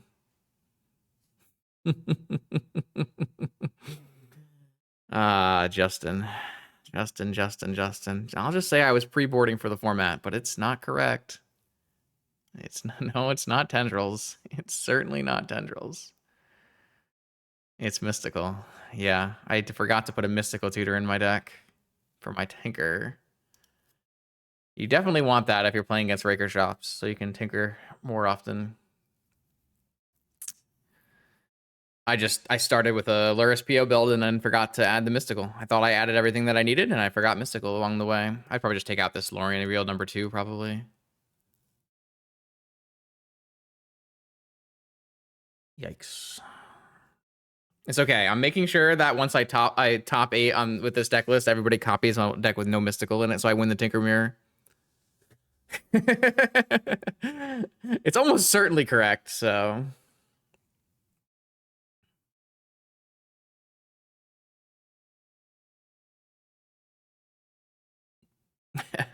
I'm purposely making my deck worse so I can win the mirror next weekend in the showcase. I'm so smart. I'm so smart. Just like Noka ETB. How are you doing, buddy? How's life? How are the kids?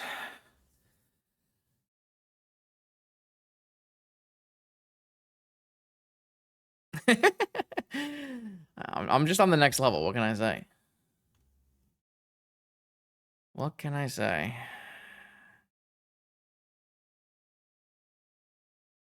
All right, what do we got? I got Karn, baby. I got Karn, but I got no mana. And no mana means no keep, right? Yeah. I'm in general. I was hoping you wouldn't say you're at 2 kids yet. It's hard to live without kids right now. Oh shit. I think I have to keep this one. I'm not happy about this one either, but the world's a crazy place right now. Not ideal.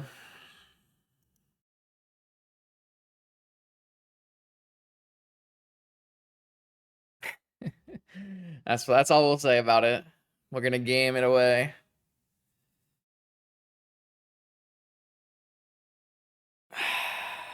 Where's our turn 1 Karn hand, man? Unreasonable. Unlucky. Mox, Thundertrap Trainer. Banger.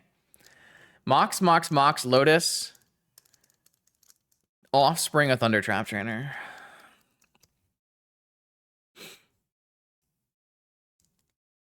Oh, I think our opponent lost connection to the game, actually. they went for a coffee break after we had to double Citadel them. I haven't seen Severance, but I have been seeing posts about it.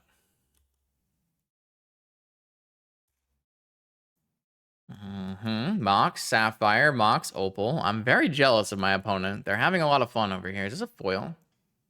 Kind of looks like a foil. It's probably cheaper. He probably didn't want to. Rebuy opals or something. Maybe it's not a foil. Maybe it just looks weird. Can't tell. Don't worry, I won't trap you. I think he's trying to look up my deck list and see if I have a trap right now. I won't trap you. Don't worry. You're fine. It's okay. Should I look up the latest monkey deck list? It's just like, what, 3 Pyroblasts on the sideboard? I just need to go to the last top 8, right? Yep. I literally just had to go to the last top 8. Second place. 6 and 3. 3 Pyroblasts. So why do I bother looking? I know the answer. I would have aced the quiz. Tolarian Academy, stock up. What Flusterstorm counters the stock up metagame, not me. Just kidding. They resolve stock up on turn 1. Sorry, I'm not actually yelling at not me. I'm yelling at Sean, I guess. I guess I'm yelling at Sean. Just put more Flusterstorms in your deck. That'll stop you from losing to stock up.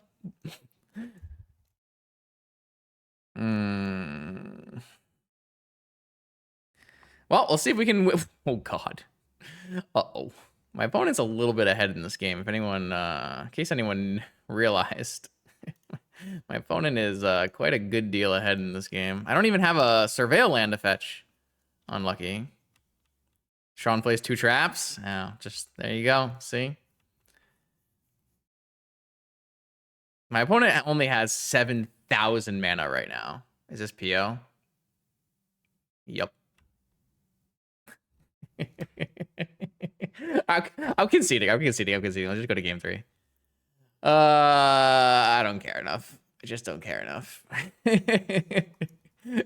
I can never win that game, so why bother, right? I don't need to see my opponent play it out. I trust them.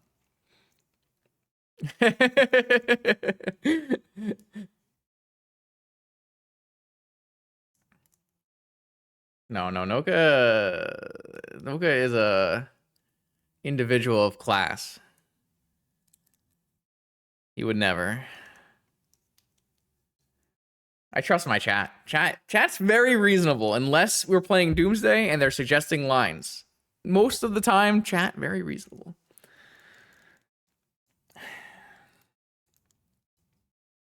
Keep a better 7 this time. Thank you for that advice, Sejan. I will do my best. I tried, but I didn't have turn 1 stock up. My bad. It's my fault. I know. That's okay. Turn 1 Karn. Turn 1 Karn, baby. Turn 1 Karn. Turn 1 Karn. Force backup. Show him the business. Oh my God, he's back. He's back. It's not turn 1 Karn, though. Still probably a keep. Oh, I didn't cut any islands in this map. I did cut an island. It's the second island. Citadel is back too. Yep. Merchant Scroll for Lotus. Classic. I think I'm going to play this island. Give myself the ability to still fetch for White Source in case I drop Mentor. This does mean that I'm going to get my Ancestral Pyroblast, doesn't it?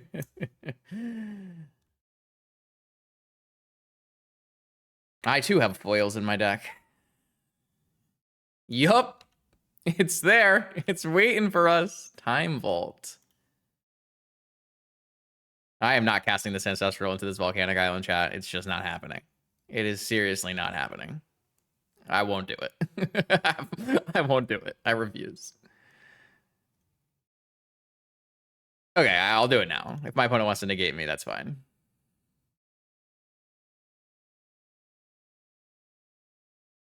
I want to get rid of the negation so I can play this Karn. They have the misstep. He's so good at this game, bro. He's the unlucky monkey. Of course he has the misstep. Bro, he just never misses. It never misses. Ever never misses. Thunder Trap Trainer. Reveal Force of Negation. He's a beast. It's okay. It's fine. Don't worry, chat. We're going to be okay. We just have a Bolus of Citadel in our hand for fun. They have 7 cards. Like, we're dead, right? There's just no chance we win. We have a disjointed hand with a Karn, a Citadel, a Time Vault. I don't even have the mana yet. I can't even get the mana because I have the stupid Lorien revealed. Just draw Lotus. And then I can 2-for-1 myself. Like a beast. I don't know. I think the deck is trying to tell me something about Karn or about Lurrus and Tinker and, you know, gaming. Thunder Trap Trainer. Oh, Merchant Scroll for their own Ancestral after misstepping my Ancestral. Very nice. Oh, they got Force of Will. Got Force of Will. He's worried about the Karn. Snapcaster Mage. Now I'm going to get Pyroblasted. I'm going to get the other Underground Sea in case I draw an Opal, I guess. Maybe he'll fetch here. No.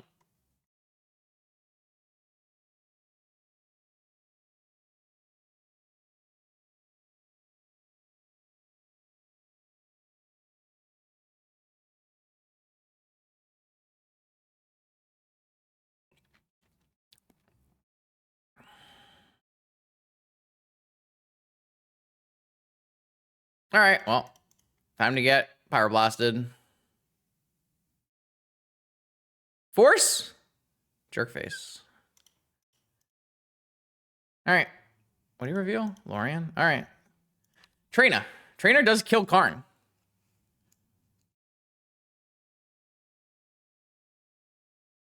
Mox Sapphire by Lurrus.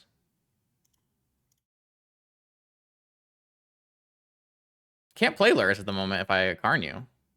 Stock up. Oh, do not cast stock up right now. Please be serious. Oh, it's a stock up. I can feel it, man. Flame of Anor on my Mox Emerald. That's bad. Draw 2.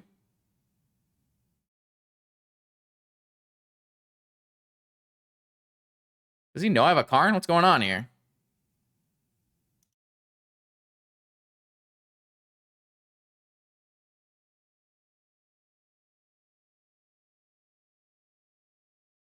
Buy Lurrus, play Lurrus. Tolarian Academy. PO for 4, 5. What a beast, man. It's just impossible. You can't beat this guy. He's too good. Incredible. He's got 10,000 draw spells in his deck. He's got 4 trainer, 2 flame, or 1 flame, 4 PO, 4 stock up. The whole deck draws cats. Damn. If we could have, I mean, if we didn't get flamed, maybe we had a chance. But we got flamed pretty hard.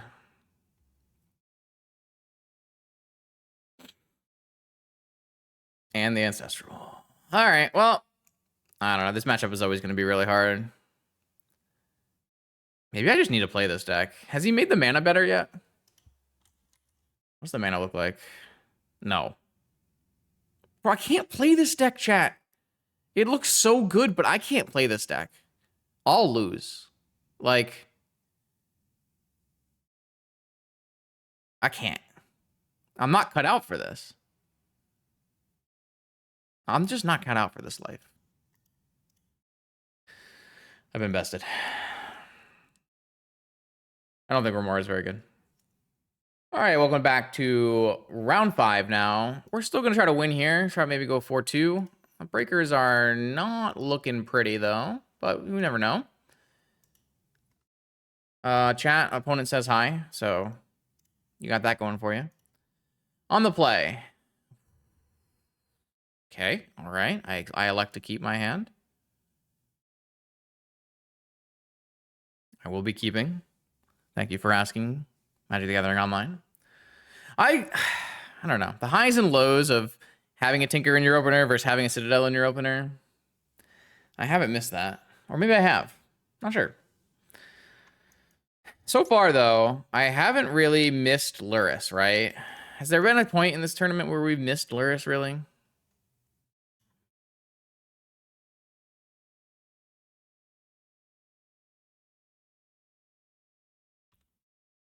I guess I shouldn't F6 in case they have the 1 Vigor. That would make me sad. All right, what do you got for me? What do you got for me? Emerald. Orchard. Oath. I'd probably let it resolve.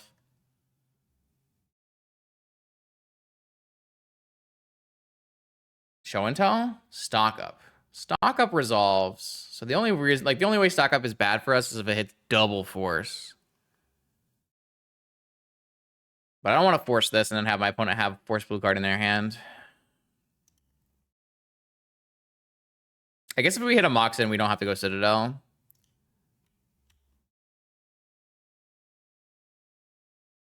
Sure.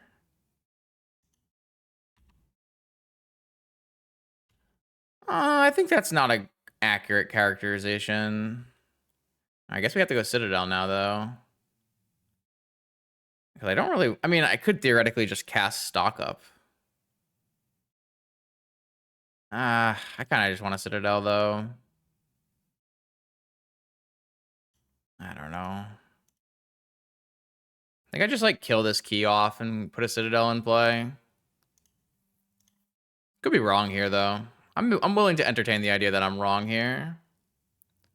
They're going to blind draw for a force.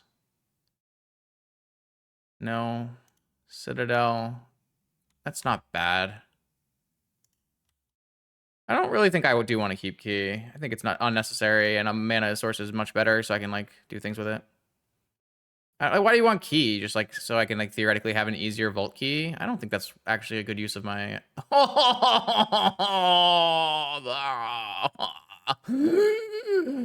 Okay, fine.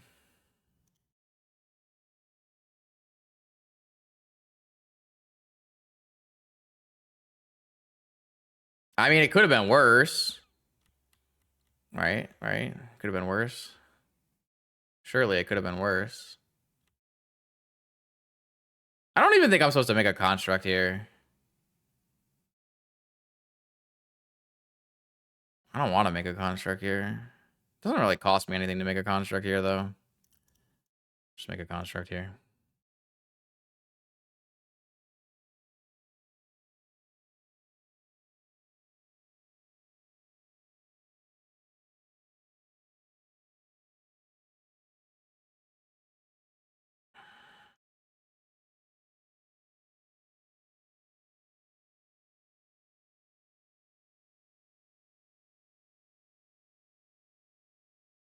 Interesting. I'd like to have double force. I might go brainstorm top. Obviously, I need to hit a blue card on top for this brainstorm, or for this top to be a second blue card, but I think I'd like to have that option.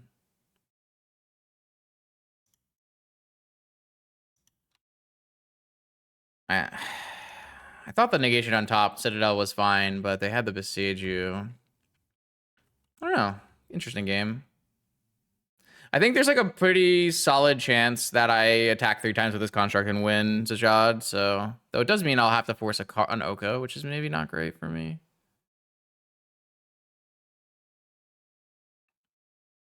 Don't know. I'm really happy that I didn't take the key, though. But I guess I would still have the ability to, like, find a time vault with a DT or something. Jeez. I don't want that to happen. 2 cards in my opponent's hand still. Blind. Oh, they don't. It's not a blind draw. They have an oath on top as well. Must be an oath, right? Oh, they're just drawing. Interesting. I don't understand. What am I missing? I'm gonna blind draw here. 1, 2, 3, 4, 5. Yeah. Yogwill. That's pretty good. Can I Citadel from this spot? So if I Yogwill, I'll have 3 mana.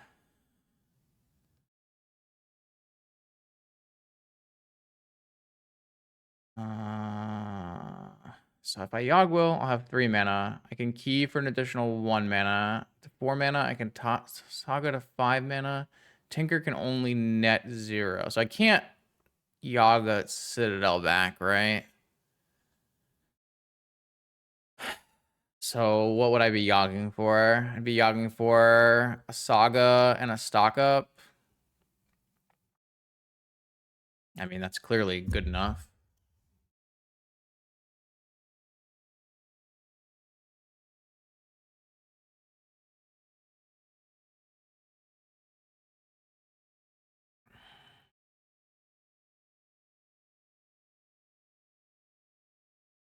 Oh, wait, can I Vault Key? I'm 1 mana short of Vault Keying. I mean, I'm not short of Vault Keying. I can Vault Key. Is that better than stocking up? Like, I can play Saga and I can tinker into... I can even untap a Soul Ring and tinker into a Time Vault, and then I still have Spin and Force.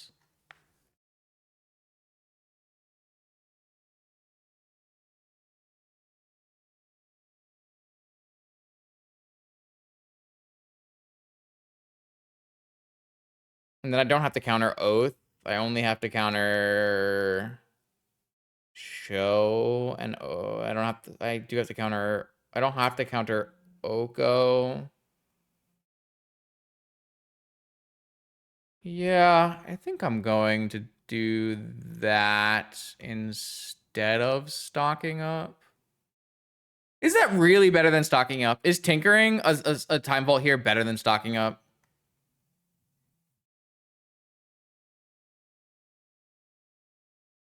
I don't think it is. I don't think it is.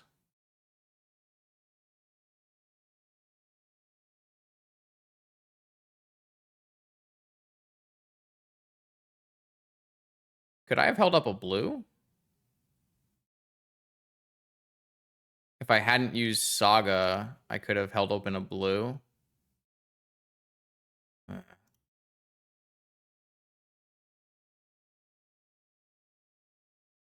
I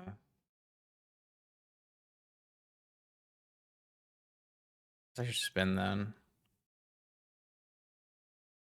Ugh.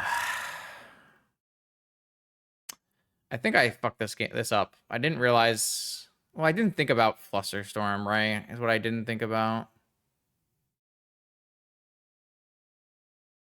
All right, we're gonna have to hope that 1 is enough. It's probably enough.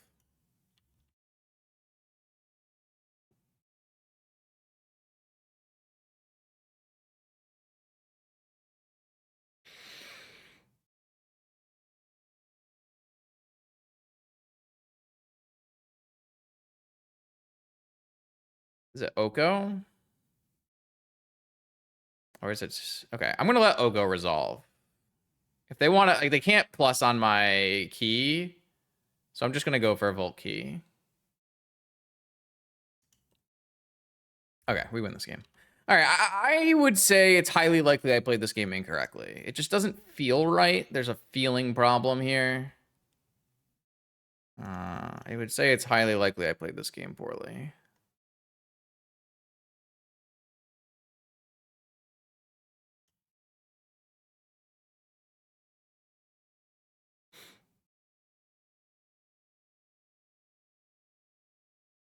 Okay.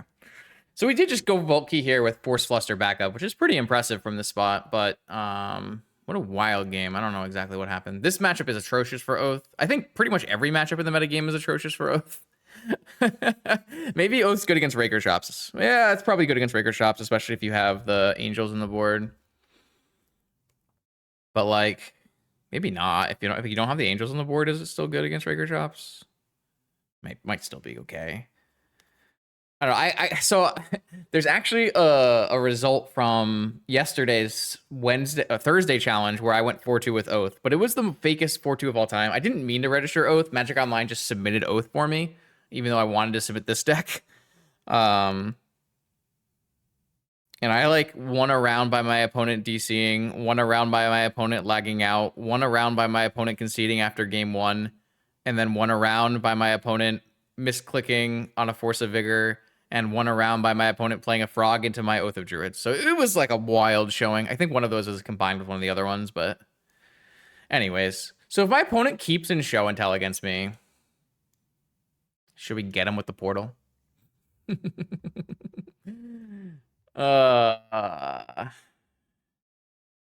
gonna bring in Negation, and I'm gonna bring in Flusterstorm, and I think that's it. I'm gonna take out Island, and I'm gonna take out Chain. I don't really think I want Chain. Which Oath list is this? Is it mine? Or not mine, the one I was forced to copy. So no rods are in the sideboard of this one. Oh, maybe I will keep in Chain then. Hold up. Wait, 3 show and tells.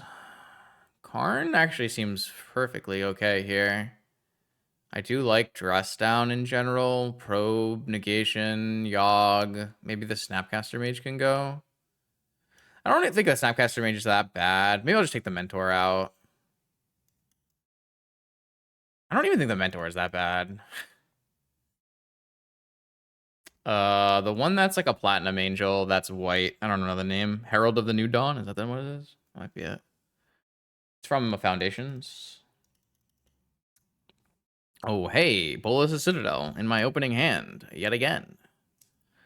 Along with Ancestral Recall, one of my favorites, but no mana. We're gonna mulligan. Oh my god. The hands that are like 3 land. I've seen this hand a couple times today, I think.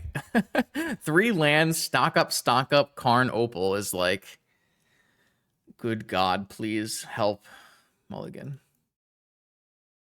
Okay, I mean that's our best hand.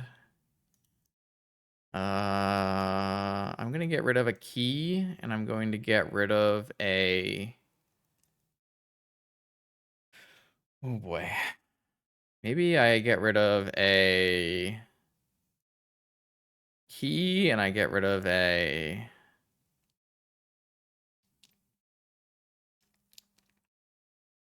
Negation. I mean, when would I ever want to force over? Oh yeah. Key. Oob.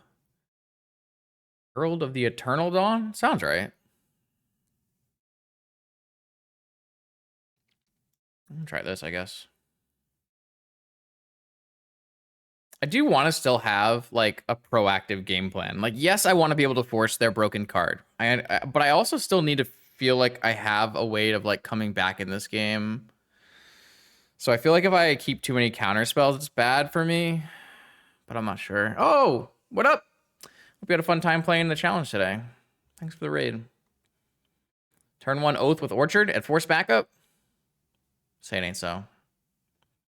Say it ain't so.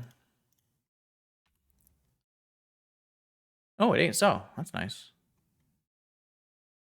It's 1 a.m. and I played like it's 1 a.m. Fair.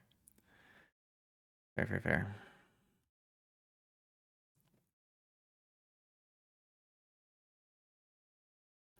Some people like tapping Bazaar. All right, I don't have a follow-up here, though, by the way, chat, so it's not good. It's real bad. Well, if they follow up with a show and tell, I can put a Tundra in play. Could always be fun. Unfortunately, I can't PO back the Spirit token. Sadly. Follow-up show and tell, huh? Where's it, Tinker? Follow-up Tinker? Oh, no. Have a good night. All right, well, I don't have a Beseiju in my deck for the Citadel. Flash? You got a Flash, too? Okay, I'm off it. I've been bested. I was not winning that game. Yeah, I mean, what can I say? I did not have a keepable hand, and so I died. And thus he died. That's what happens when you have all these combo mirrors with no Lurrus. That hand's sick, by the way. That hand is unreal, by the way. That hand is very good, by the way.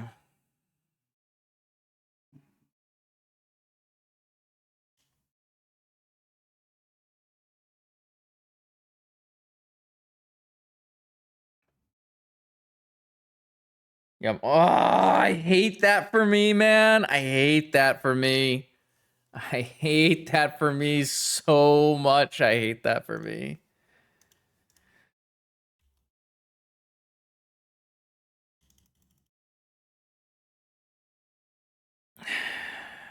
That's why I played the Tolarian Academy before I played the Soul Ring. But maybe I was supposed to play the Lotus even earlier.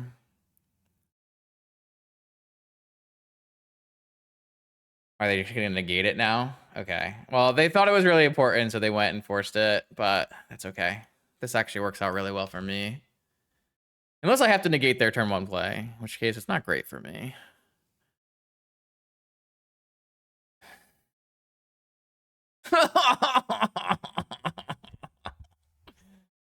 Oh, so am I saving my PO or am I saving my Lotus?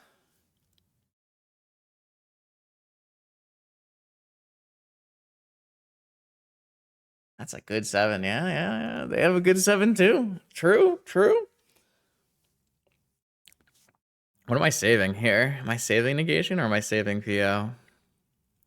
I'm sorry, am I saving Lotus or am I saving PO? Not negation. Negation's getting cast. I mean, I'm gonna draw a Citadel next turn, chat, and then if I use my Lotus, I'm not gonna be able to play my Citadel. I thought you knew. I thought you knew, chat. I think I kind of agree though. So we lost Soul Ring on this.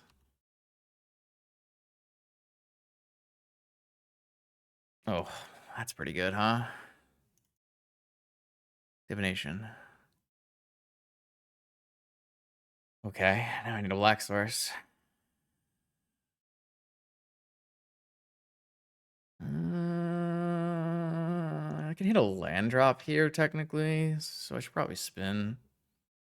Ancestral Recall. Snapcaster Land. Yep. Uh-huh. Yep. Okay. Uh-huh. Yep.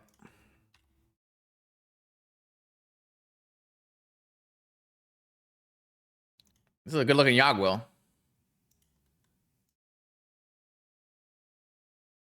Shuffle. Can't even do it. You can't even make me. Mana Crypt Tinker. I'm ready. My opponent's got me. I feel it. Mana Crypt Tinker. Anyone else feeling it? I feel it. Oaf. Flash? Flash is bad. Oh, no! No! What does this read, bro? All right, so I should just draw the Ancestral, right? Just draw the Ancestral. It's fine. It's fine. What a soul read, man. What a beast. All right. And I'm going to go get my black source for my Yogwill and cast Ancestral Recall, so... what is that? Come on. All right, okay, I see you. Oh, man. Too funny.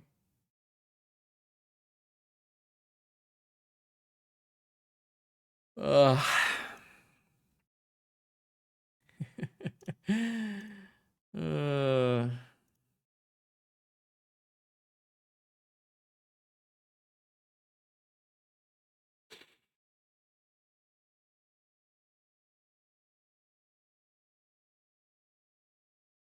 All right. I have outpowered my powerful opponent.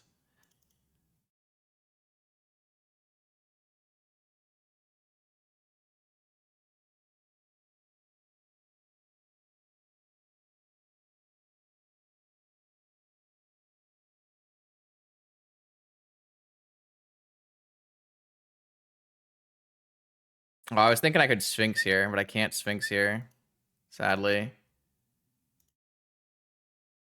They deserve it from... Oh, I can get my Black Lotus back. Oh, Karn! You're a beast! Get the Black Lotus back. Cast the Citadel. Oh, yeah. Yeah. And do it again. And do it again.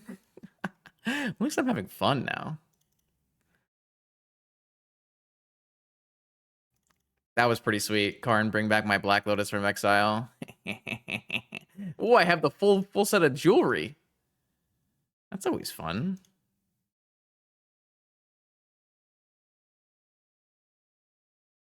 Oh, I mean, my opponents let me have fun. I appreciate that. I'll take an extra turn. I'll take a peek at your hand. Could be fun.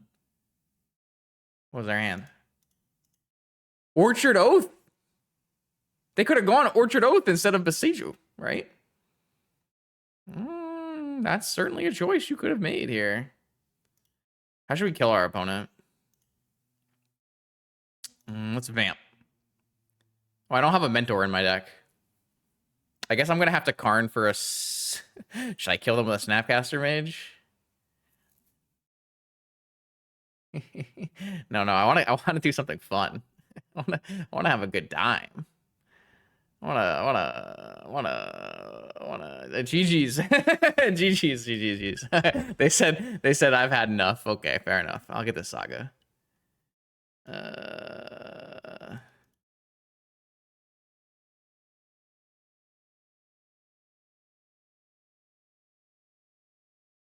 I'll discard the 3 lands I drew to Ancestral Recall.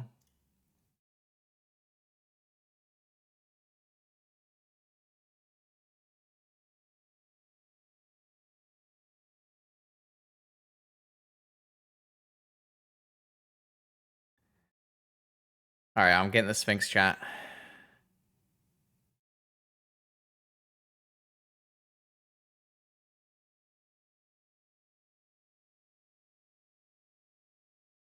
No, we're getting the Sphinx. Come on, animate Citadel. We're gonna tutor for our 8-drop and cast it. Big. All right, here we go. We got Kobe in round 6 of 6, probably on Raker Shops. I'm gonna keep this hand. Hopefully the mental misstep keeps me from getting combo killed, and we can do broken things. Probably gonna be on Raker Shops though. That's all Kobe's been up to recently. Is this worth mental misstepping? I feel like I have to. Yeah, I feel like I'm gonna mental misstep this. I'm not happy about it, but I don't want to get rakered. Jeez, double top. Hopefully we don't. Hopefully they can't play cast a rakered. Flusterstorm. Why do I keep drawing the blanks? The blanks.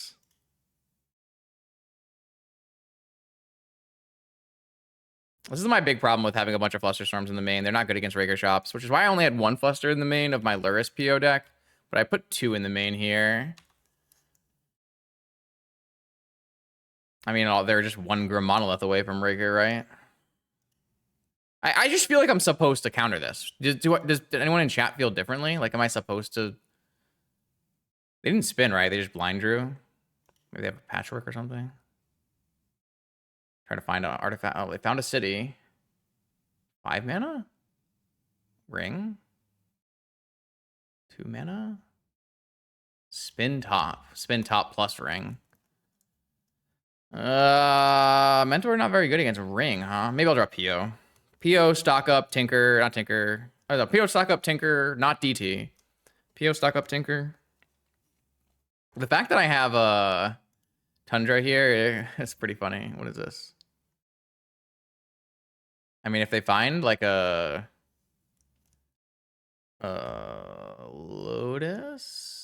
Lotus Raker, top, kill me. Jesus Christ. Okay. Yeah, I died. I died on turn. I died. I mean, I could have held my mental misstep for a double top draw, but like, come on, man. Whatever, dude. I had stock upcoming. Yeah, I win the game. I win the game. I just straight up win the game if I don't die on turn 2. I don't know. Am I supposed to just not counter Mana Vault? Like, how was I supposed to know they had Workshop City, Flesh Raker, double top Lotus? Like,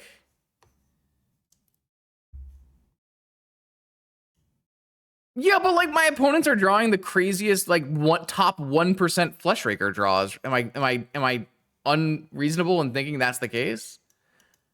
Like, these draws have been insane. Like Mentor, I think, is pretty good against the average Flesh Raker draw. Not like the deck draw. Like the average draw of the Flesh Raker deck, I think Mentor is actually good against. It's just not good against these 10 card, opening hands. Play all the stuff. Do all the things. No null rods in the sideboard for our opponent here. Islands, Fluster, Chain, Probe. This. It's Covius, their average hand, I guess. I don't know. I mean, I was also winning the game on turn 2. They just won the die roll, right? That's the difference. I don't know. Like I said, the one choice I had in the entire game, like I'm always keeping that hand. I'm pretty sure I'm always keeping that hand. The only choice I had was if I was supposed to counter the Mana Crypt or not, or the Mana Vault or not. And my logic was countering the Mana Vault means they are extremely prohibited from playing spells on their first turn there and have a chance of not being able to play Flesh Raker at all. It just so happened that they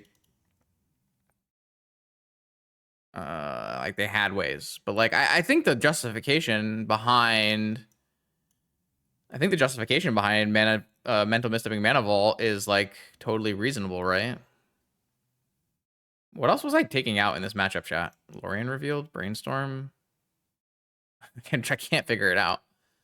It wasn't a force, right? I had figured out something other than a force. Oh, I was not bringing in this negation. There we go. Okay. I don't know. Feels silly. But it is what it is. See where we can go from here. This hand is not amazing, but doesn't seem like this hand is a mulligan either.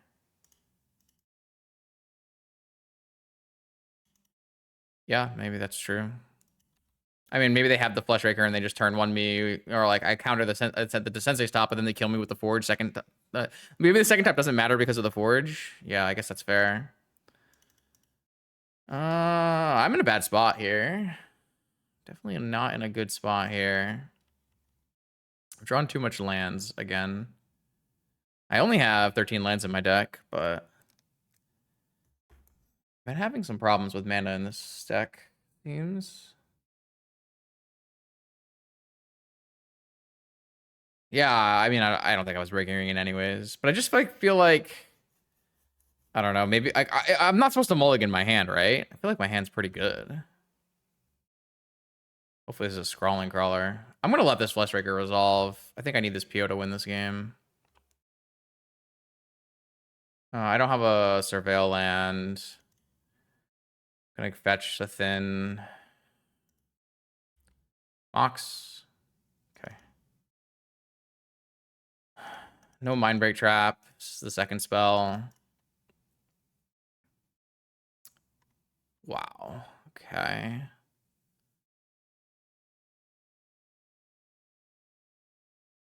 If Mindbreak Trap's my Time Vault, do I care? Not really. I only have one fetchable left in my deck, right? All right, well, now I force if I have to. I have another PO. Have another go of it.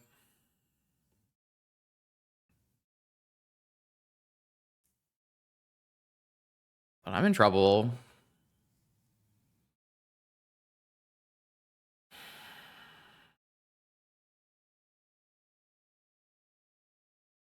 I don't know. I feel like I made the right play here. I just don't know if I'm going to win or not. The ring. I'm going to let the ring resolve. I don't think I care about the ring. Does Double Citadel win through ring? Or no?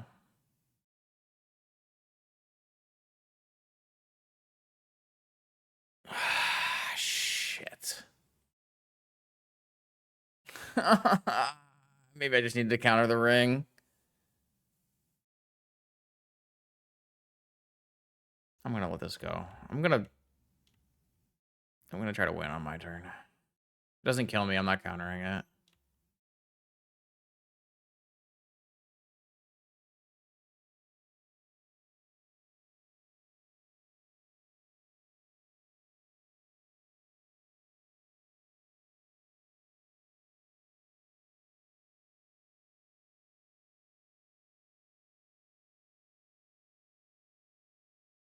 I do need to win on my turn, though, if I do this line. All right. I successfully let everything resolve. Do I fetch to make sure I don't have a dead fetch? Or do I wait to be able to play a Solarian Academy? I think I have to wait to try to be able to play a Solarian Academy. All right, PO for 3. Wait, what the fuck? I didn't hit any artifacts? Oh, no. I did have to snap Time Walk first? That's crazy. What is going on? I didn't think this was possible. I had to just fetch Island, snap Time Walk, and then go for POs. I mean, that was better no matter what, because I had a Snapcaster to pick up. It was just bad. It was just a bad play. I'm obviously tilting off. It was just a bad play. But now I'm screwed. Now I'm super screwed. Now I'm like, my stock up has to hit, because I'm dead on the next turn no matter what. Oh, no. Can I, like, salvage this in any ways? No, it's not greedy. It's just wrong. It's just a terrible play, but I'm, like, clearly out of it. It's not greedy. It's just bad play. I should have just fetched a basic island, got rid of my thing. I was, like, I was worried about the wrong things.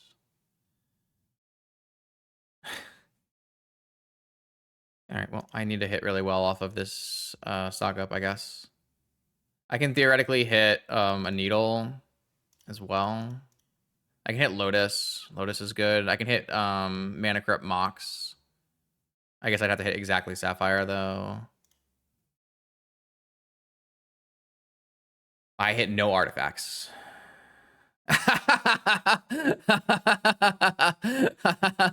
Okay, my bad. My bad. Why? Why? Okay. I just drew the worst possible cards at every point here. It's pretty bad for me. But no, I mean, I played badly. I should definitely have fetch, snap, time walked, and I would be drawing an extra card. Like, I probably win the game. Let's be, like, perfectly real here. I'm probably winning the game if I had done this correctly. I messed up. I made a really bad play and lost the game because of it, so. I'm, like, almost certainly dead to just, like, flush Raker triggers here.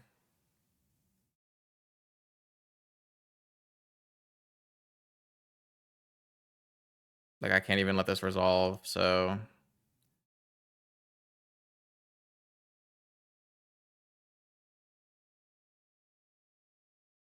I'm just dead. I lost this game because I played like a shit, like an idiot. I don't know.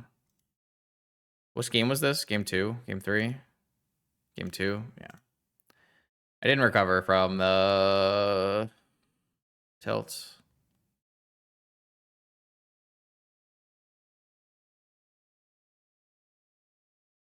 Now I just have to sit here as I die, because there's always a chance I don't die, but there's really no chance I don't die.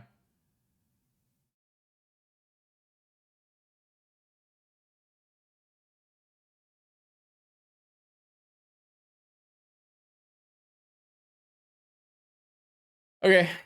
Top kill me. I mean, probably don't even need top kill me. Like, just, it doesn't matter. I'm just dead. I just made a huge mistake and lost. It's fine.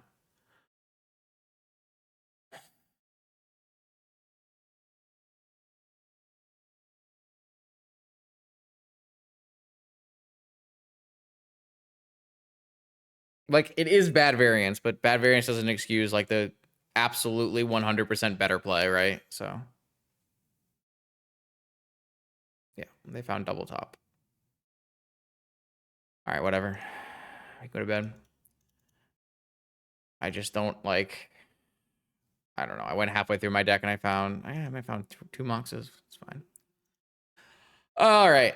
So what did we learn today? What did we learn today? Obviously, I'm supposed to have Mystical Tutor in my deck. It's whatever. That should definitely be the case. Mentor did not have a very good day, but I also think it wasn't exactly a great showing for Mentor. Karn was obviously incredible, and I don't feel like we ever missed Lurrus at any point versus the matches we played. So we have that going for us. Yeah, I mean, we could have had a better record if we just played like a human being, but I didn't do that. So, I mean, the matchup we lost to Dredge was close, and our deck is certainly not greatly tuned for Dredge. I do think the Sphinx. I mean, we did tutor the Sphinx with the Karn today, and it actually was relevant. I'm not really sure that Sphinx has value anymore in Vintage. Yeah. I mean, game one was game one. I think you just kill me no matter what I choose to do. I kept like a mentor. No, a mentor just missed up hand. And in game two, I think I just threw the game away. I just didn't think I would miss on a Mox in my 17 draws, and I did. So I should have just made the better play of snap time walking into start and getting another land drop. It was just bad. I'm probably winning game two most of the time if I just play correctly. So yeah, no, I mean, I just like I had the ability to snap time walk and fetch an island and go to my next turn, and then my snapcaster is an additional card on my first PO. Like it was just a clearly incorrect play, and it lost me the game. So I would definitely rather have my the plays in Magic matter than not matter. So like making an incorrect play and losing because of it is, I think, better than if I had PO'd there and hit Mox or Mana Crypt and I'd won anyways. Like that doesn't, I don't know. That's not what I want out of Magic. I'm very happy that Magic does reward you for doing things optimally. So the only thing to be mad about is myself for not focusing. But anyways, Mystical Tutor should definitely be in this deck. And then the rest of it I think is perfectly acceptable as is. I might switch out this Sphinx for like another Needle or something. The Hull Breachers never really came up, even though we played against a couple Hull Breacher matchups. We didn't play against any mono white, so the first Choose Your Ruin was basically a dead card.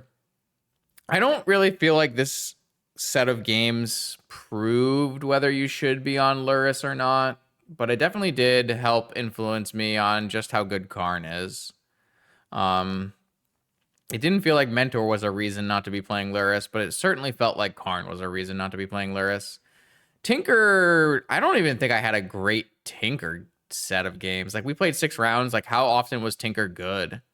Like Tinker was, I mean, I did have some like weird citadels where I got like brick into Beseiju.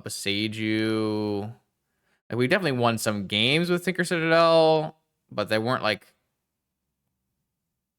but like it's possible Tinker wasn't very like super impactful because we didn't have a Mystical Tutor as an additional Tinker. Yeah, we did Tinker for a portal.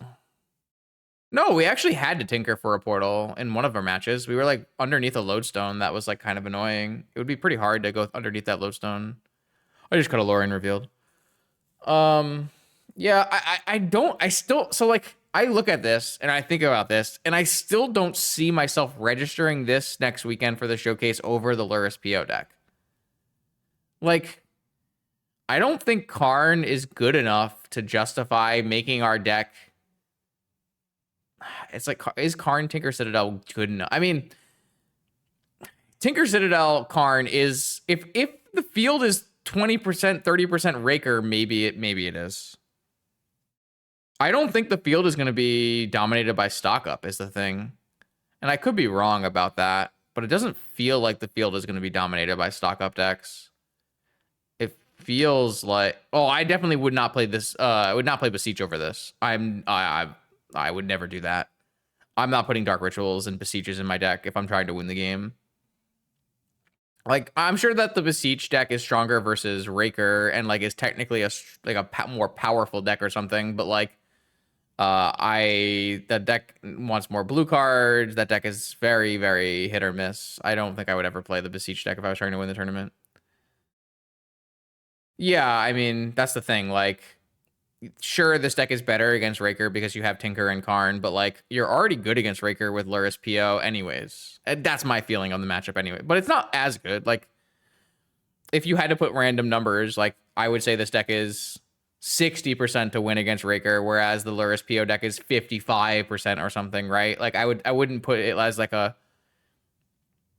overwhelming favorite, just like a strong favorite, whereas this is probably an overwhelming favorite. That's kind of how I would see it. I mean, what like I'm pretty sure I'm playing stock up PO. I could play Doomsday. I actually think Doomsday has got a lot of there's a lot of upside to playing Doomsday, but like I think that this is how I'm currently looking at the deck. I can't play Monkey PO. I just can't do that. It's the mana in that deck doesn't work for me. I'm probably missing something in the way I play out my fetches, is what I'm assuming. But so it's like it's definitely a personal problem. But I can't play Monkey PO. I'm not going to play Monkey PO. I would much rather play my blue black PO than Monkey PO. You went 4-2. What a beast. Yeah. You should change your Sarah to the Herald of the Eternal Dawn. I think it's better. Not 100% sure though. This is the deck I'm like currently looking at. I haven't even made a lot of changes to this deck since building it initially. Like the biggest change I've made is the Chain of Vapor is amazing. One Flusterstorm, and I'm playing 2 trainers again instead of 2 Momentum Breakers. I think the Momentum Breaker is like less useful in the current environment, and I'd rather have the trainers to get me there. I do still want the Momentum Breaker in the main, but yeah. But like the Herald is better. Like it's going to also win you the game against shops, and you won't even have to like guess the right things and pick creatures and stuff. It's the same card for all intents and purposes. I'll put it in the thing.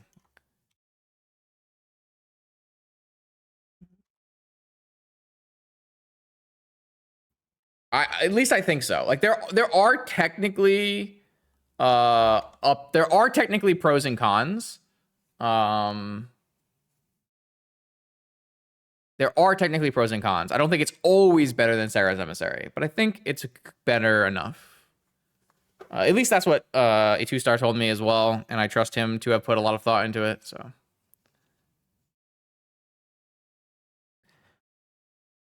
I just think that there's like chances where you pull over an Atraxa against Raker Shops and lose, which is really frustrating. Whereas if you play an Eternal Dawn, you just can't lose unless they do something crazy in their sideboard. Anyways, so yeah. So one of the things that I want to say about this is that people have been frequently posting. I don't really feel like you need to run 4-trainer CRK. It doesn't feel like I need to run 4-trainer. But I guess there's theoretically some lists are playing the phase out land now. That's true. But wouldn't the phase out land also beat Sarah's Emissary as well? So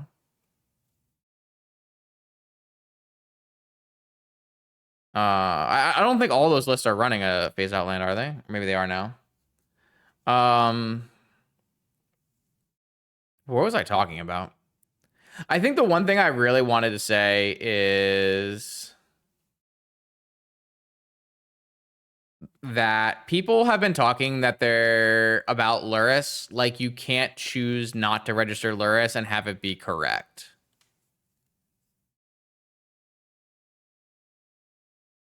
And I don't think that's a true statement. I think there are positives and negatives to playing Lurrus, and I do think there are theoretical worlds and metagames where you would register this deck over registering Lurrus. I'm pretty sure I feel like we're very close to one. And